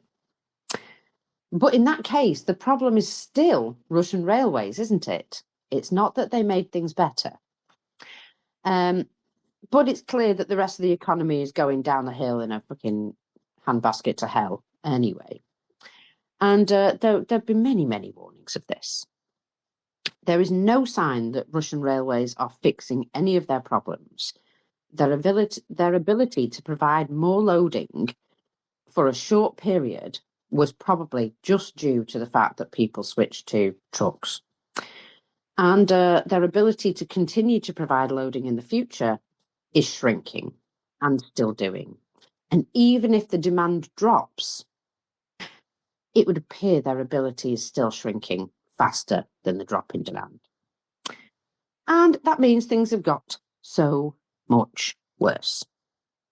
As always, we're going to use coal as an indicator. You shout at me, by the way, if anybody wants to speak at this point, because I have a long thread. So, just Surf Fella put his hand up. I can't see it anymore. Surf Fella, good to see you, mate. If you want to talk, now's your chance. Woohoo! Morning, guys. I've been asked by Shapster to put my hand up and say, Shapster has put his hand up. I don't think you can see him, or he's requested to speak, and I don't think he's visible. I can see him my end, so he's messaged me and said, "Could you request to speak and tell them that they can't see me?" So I don't know if you can see Shapster, but Shapster wants to come up and speak. I can't, Surf Fella. I can't see him at all. Prince, could you have a look at that for us? And Mockers, carry on, please. Okay, he sent me another message. I can do it for him. He wanted to promote his donations day that's coming up in Hungerford, of which the date I can't remember. But if you're anywhere near Hungerford, then me and Shapster would love to see you. Bring your stuff down, tools, clothes, bedding, all that kind of stuff, and bring it down so that we can get it out to Ukraine. Cool, there we go. Job done. I'm in a hurry. Catch you guys in a bit. No, thank you, Surf Fella. Well done. And I've been trying to get him up. I've been trying to get Shapter up for I don't know how long. A long time. Yeah, don't worry. It's just the space today, Prince. Thanks for your efforts. So, Mockers, back to you.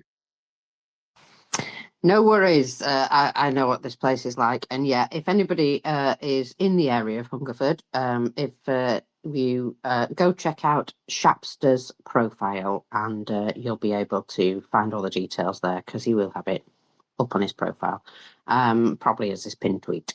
So yeah, thank you very much for that. And now I shall continue this quite a long thread. So Russian coal is probably the leading indicator, mainly because, other people can choose to do other things, but coal pretty much is stuck on the rail. If the coal industry collapses, Russian railways won't need as many locomotives or expansion projects, will they? So that saves them something. Not that they were going to spend that money anyway, but, and that sort of alleviates a problem for them, but it also creates a lot of side effects. Now, Khakassia is a regional government that has a problem. They are a coal-producing region, and they didn't have enough money to pay salaries. In fact, everybody who worked for the government in Khakassia had no pay over Christmas, none at all. Khakassia stopped paying all public sector workers due to a huge budget hole. And, well, yes, chitter. But according to publications, there was a shortage of funds in the local treasury. Employees of the region's public organisations, the Forensic Medical Examination Bureau, the Psychiatric Hospital. Can you imagine if you just stop paying the staff in the psychiatric hospital? They're just going to start opening the doors, aren't they, and telling those people to go away. Off you go. Enjoy. I'm not looking after you anymore. I mean, they don't look after them properly in the first place. So, I mean, with that. The Blood Centre, the Medical Information and Analysis Centre, the 112 Emergency Services.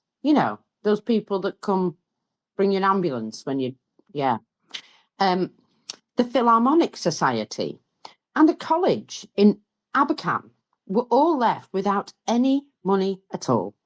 At the end of December, the accounts of nearly 36 schools and kindergartens were also frozen due to debt. This prevented them from paying for food, utilities, and fuel. So that makes things a bit worse, doesn't it? Because, well, I would imagine that the people who are selling the food, utilities, and fuel also rely on that money from those consumers. It's a vicious, vicious circle. So the district lacks funds to pay the salaries of public sector's employees who normally receive them from the local budget. The problem with debts owed to public sector employees remains unresolved as of January the 12th. So they had no money at Christmas and it's still not resolved on January the 12th. The tax revenues needed for payments only arrived in the Republic's budget on January the 5th, which means that they're going to miss an entire month's salary at least. And salaries for public sector employees who had not received them at the end of the year will hopefully be deposited on January the 13th, he said. I mean, you know, let's hope, otherwise somebody's going to lynch this man in the street. According to local television channels, ministers and heads of the public departments, as well as several other Republican civil servants, have still not received their December salaries. According to the Caucasia government, tax revenues from the region's key coal industry plummeted by 20%. Well, actually, a little more than 20%, 20.5%. in the first 9 months of last year and are more than 7 times lower than they were in 2022, which suggests that their coal industry has collapsed. And these are the inevitable consequences. Considering their significant dependence on the coal industry, the loss of such a revenue is critical. One source from the regional government told a reporter.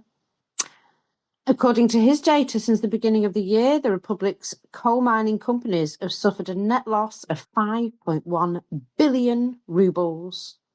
Just the coal companies. At least one of them has had to completely halt production, and the others are only producing coal at a 15 to 30% capacity. They're coal companies which, together with related industries, them ones. Sorry, it's just everything's injured, isn't it? They employ 10% of the region's population, or they did. They suffered a combined loss of 10 billion rubles in the first 10 months of 2025, it was reported. According to Konovalov, it's a chap, by the way. According to him, the main problems in the sharp decline is exports to the East, because China no longer needs or wants your shit. That's what's happening. No, they're just taking what they need out the Far East, and you're kind of pretending you haven't seen it. Anyway, so it says here, coal shipments to the East have fallen by 18 to 20%. Strong ruble and reduced demand from China is one of the main problems.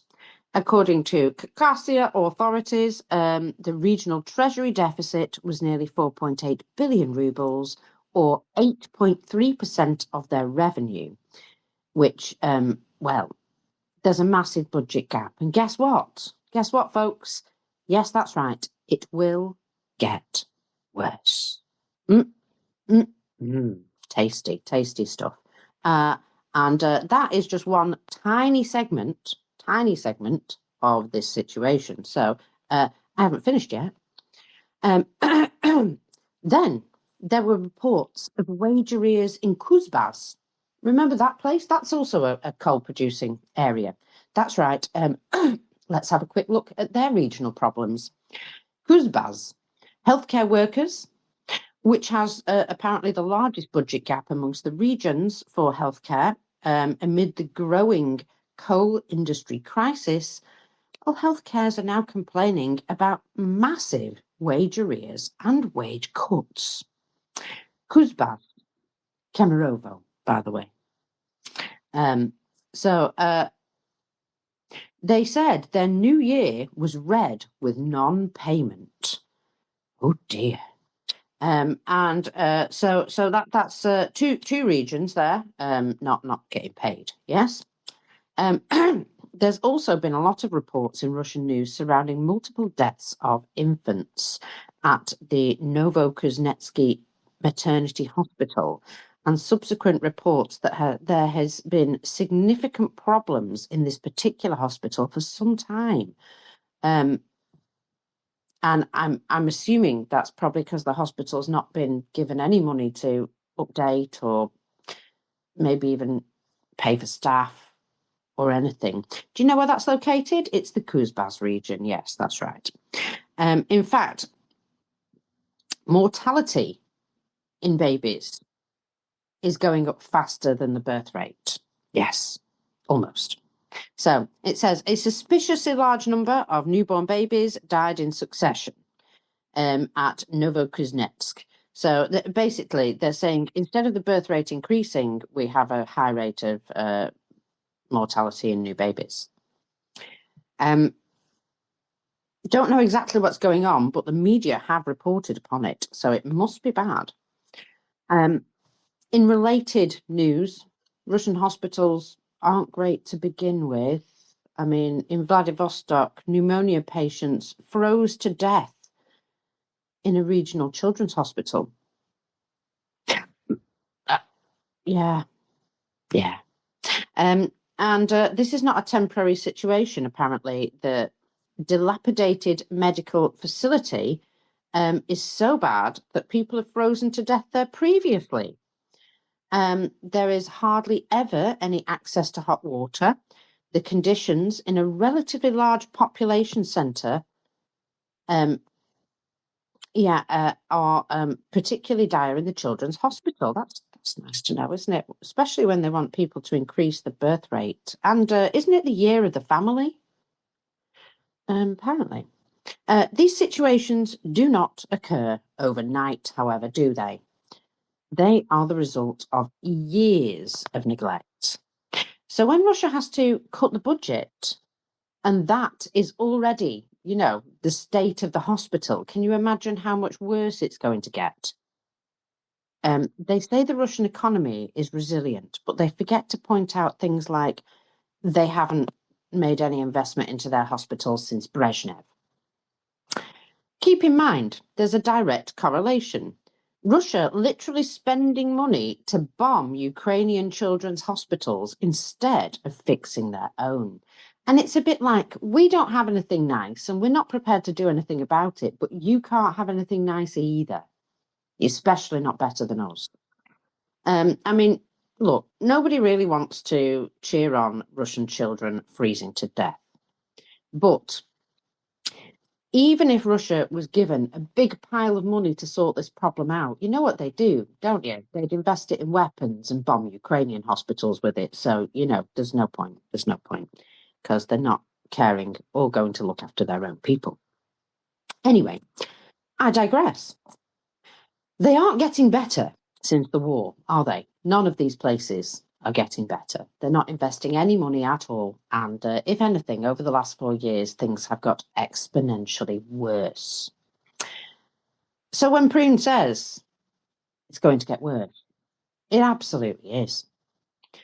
So these people who keep saying that the Russian economy is strong, stronger than people think, they're missing all the consequences that have been occurring over the last 4 years. Where do you cut your expenses where it doesn't hurt and continue to fight the war? Well, they decided to cut all expenses, even the ones that hurt them very deeply. So a collapse of coal means that certain capital investments are, I suppose, no longer necessary, but it's still not without an awful lot of pain. And I do mean an awful lot of pain. Now then, I'm going to give somebody else a chance to speak for a minute because I need a drink. What did you think of that, Genesis Man? Does that sound pretty fucking dire? Because every time you come back with an update, it's just getting worse and worse and worse for a minute. And talking to Will this morning about where we think their economy is, is pretty much in the toilet.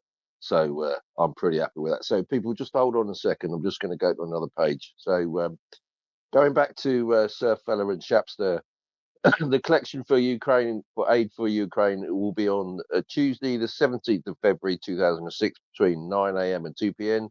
at Hungerford Town Football Club, people. It will be, that's Bullpit Lane, Hungerford. And you can bring all sorts of stuff. You can medical stuff, sanitary, outdoor living stuff, pet supplies, toothpaste and toothbrushes, clean ones, mind, and electronics and stuff. So if you could all get down to that and just support Shapster, who does, and Surf who do some excellent work for us. So please support that. Was that long enough? How are you feeling? Did you get a slurp of coffee in you? Yeah, that was slightly better. That'll do. I can survive for 10 more minutes. Right. So, anyway, I had before you do, I think Monica put her hand up quick. Oh, go ahead, Yeah, Monica. well, actually, you don't really need a break, so you're about to sign off. But the decline of coal is actually kind of a worldwide thing. In the United States, it's mainly because natural gas is so much more cheaper and efficient. One positive about decline of coal, it's like the dirtiest fuel out there. But, we have places in the United States that were coal mining places that were never very prosperous to begin with. And like West Virginia is known for one of them. And Donald Trump promised to a bunch of people there that he was going to bring coal back. And he keeps talking about something called clean coal, which really doesn't exist. But those jobs are never coming back. And in the meantime, he's like shutting down. He's trying to cut Medicaid, which is like healthcare for poor people, which West Virginia really lives on. But anyway, Russia has lots of West Virginias, and coal is dying everywhere. It just doesn't compete with other forms of energy. And the sad thing is, it's very labor intensive. So a lot of jobs that, used to like keep villages employed for generations are gone. I think they've disappeared in Wales for some time. They've disappeared in West Virginia. And yeah, they're going to disappear in Caucasia. But it doesn't sound like the Russians have planned for this very well or have anything for these people to do or any alternatives. But I can't imagine there's much demand for coal in a country that's literally swimming in natural gas and swimming in oil. They're drowning in their own energy resources. They don't need coal. They absolutely don't. But you see, all those energy resources they were selling to other people.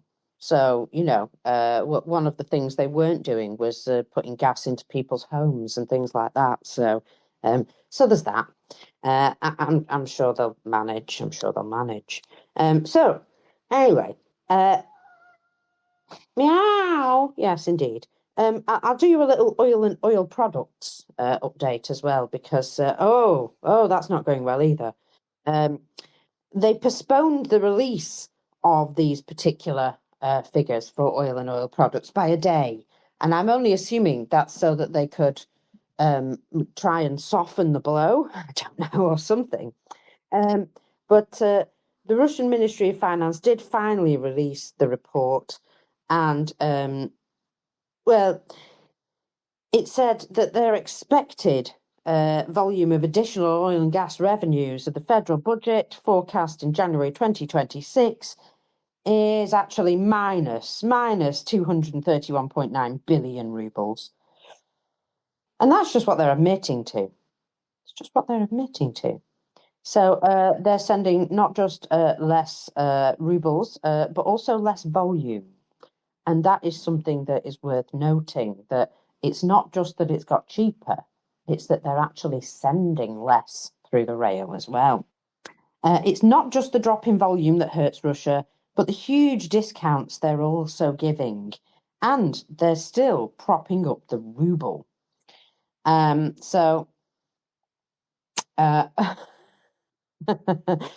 are also other oddities. Apparently, grain has gone up. But, we'll perhaps keep this in mind, that this may just be an anomaly. Rostov is one of the main grain-producing regions in Russia, and they had a horrific year for grain production. And they weren't alone.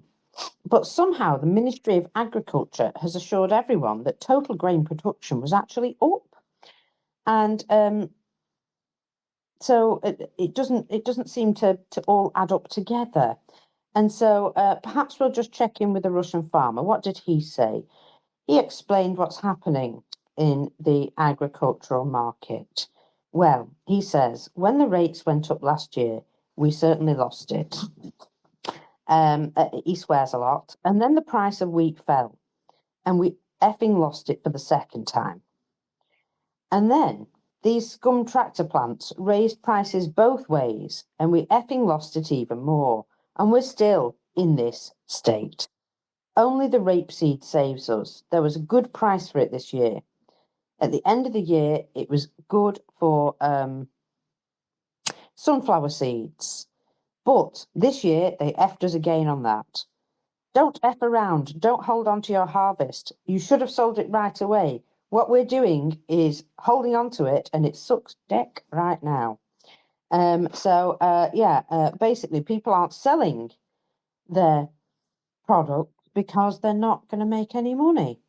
Now, also, it's worth noting that Russia reduced their agricultural exports by 8% over the past 11 months, and also imported an awful lot of agricultural products, which is probably why we see grain transportation going up.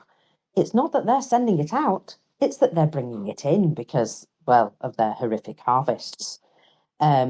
So anyway, it doesn't look as though that's actually helping them in any way. So they expected their 2025 tonnage now was 80 million. However, versus 2024, it was 109.2 million tonnes, and that's a 26.7% drop. So that's a quarter of what they were doing, just gone. For anybody who needs an introduction into agriculture, please read her thread from 6 months ago, which is very informative. However, when she first started writing these threads, this is Prune talking, by the way, everybody thought she was absolutely crazy, and now she's got people from all over the world using the information. So there we go. Also, the grain union, the Russia's grain union. Remember, they've got a potato union as well. It's just beautiful stuff. So the grain union predicted their grain harvest would be lower in 2025 than the previous year. And she suggested when somebody like him says it, people should listen because he wouldn't be so blunt if he didn't feel that it was true, especially not in Russia. Especially not in Russia. There was also some bad news about rye coming out just today, in fact, just 20 hours ago. Bread prices in Russia have raised significantly. Oh, little pun in there. Rye bread rising itself by 13.4% year on year, while wheat bread by 11.2%, according to Rosstat data, which again, sometimes they fiddle with their data to make it sound better. So for all we know, they've gone up more than that. It was reported both the rye acreage and the rye flour production has dropped significantly in 2025. And it's possible that farmers just stopped planting and harvesting this crop because there was no money left in it, because it had been, taken away by the government. There was also the same problem with the buckwheat harvest, that the buckwheat harvest was suggested to be significantly smaller by up to 32%, which again is a lot for a country that actually they use up a lot of buckwheat. It's it's one of their staple foods. And it kind of feels like the sorts of reports of official inflation. You get a mountain of evidence throughout the year that tells you things are bad for multiple reasons. And when the data comes out, it goes, no, it's not that bad. It's not that bad. It's all under control. But it's not, is it? It's not. In fact, it's not unreasonable to be quite suspicious about this sort of thing, especially in Russia. chemical and mineral fertilizers have been one of the few successful stories. But don't make any assumptions that people are using these for agriculture, because remember, we've already told you that these things can be used for explosives. So, just because they're a mass producer of fertilizers doesn't mean that Russian farmers are buying them. There's been reports increasingly that farmers' expenses were going up, but the government cornered them in such a way that they couldn't increase their profits in any way. And in order to survive, they decided not to use fertilizers in a lot of cases. And that was in 2024. So, that doesn't help their harvests either, does it? So what did the Russian government do in 2025? They increased taxes related on the production of fertilizer. That's right. So not just on the product itself, but on the production of the product. These things are massive problems. And thank you very much, Prem, for writing all this out for me so that I had lots of time to tell you all about it. It's not like something that just happens. She says, you can have a freak thunderstorm which causes damage, but this is not a thunderstorm. This is a hurricane you're watching move in slow motion. And if you don't do something early, you'll have no choice but to experience its full wrath when it finally hits. I can't tell you exactly when it will hit, but it's definitely coming, and there is nothing that Russia can do about it. There we go. End of story. A beautiful story as well, don't you think? Fantastic. Thank you very much. So, I take great delight in this terrible woe that they're going through, because they absolutely deserve it. I'm sorry, they absolutely deserve it. And, I do hope the people themselves manage to survive, because they always seem to. And so we just have to, have faith in them to survive until their government completely collapses. And then maybe things will be quieter for a while. I'm not going to say better, because I don't think they will be. I think they'll at least be a lot quieter, because they'll be dealing with all their internal problems and, trying to re-oligarch themselves up. But there is a serious domino effect going on here, and it doesn't help that China is just like, we're not buying anything from you either now. Also note, there is a huge Chinese population starting to reside in areas in Russia's Far East, from Chita to Vladivostok. And do you know what happens with those people? China earns taxes off their wages. Yes, that's right. China earns taxes off their wages because they're Chinese citizens. So they're also stealing directly from the Russian government. It's a beautiful friendship, that, isn't it? Beautiful friendship. So on that delightful note, friendship without limits, you almost might say.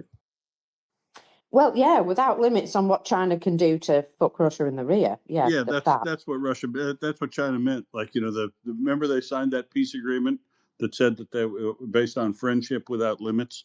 Yeah, the limits are you get rooted by a panda. Absolutely. So I will say thank you to you all. Go on. No, how delightful, rounded by a pounder. So I was just checking something, Mockers, and it wouldn't let me up. So people, ammonium nitrate is an explosive. It's also a fertilizer. Don't muck about with that stuff, because it will go bang. Which is the only thing I wanted to add. I'm sorry I didn't get back to you, Mockers, but I suggest we're going to clear out now, are we? Yes, we're all good now. And I've still got news, but, I can only tell you that I like to come with the worst of the news for you, and the rest of it you can probably find yourself. So thank you very much, folks, for listening.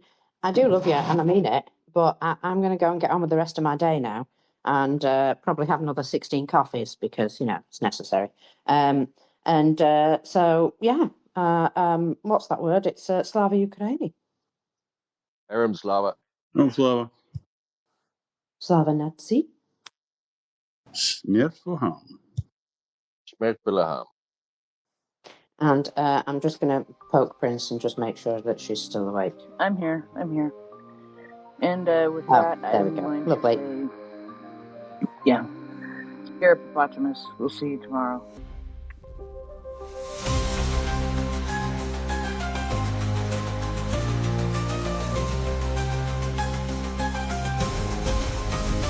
Thank you for joining us on Volya Radio. We look forward to seeing you again. Your audience.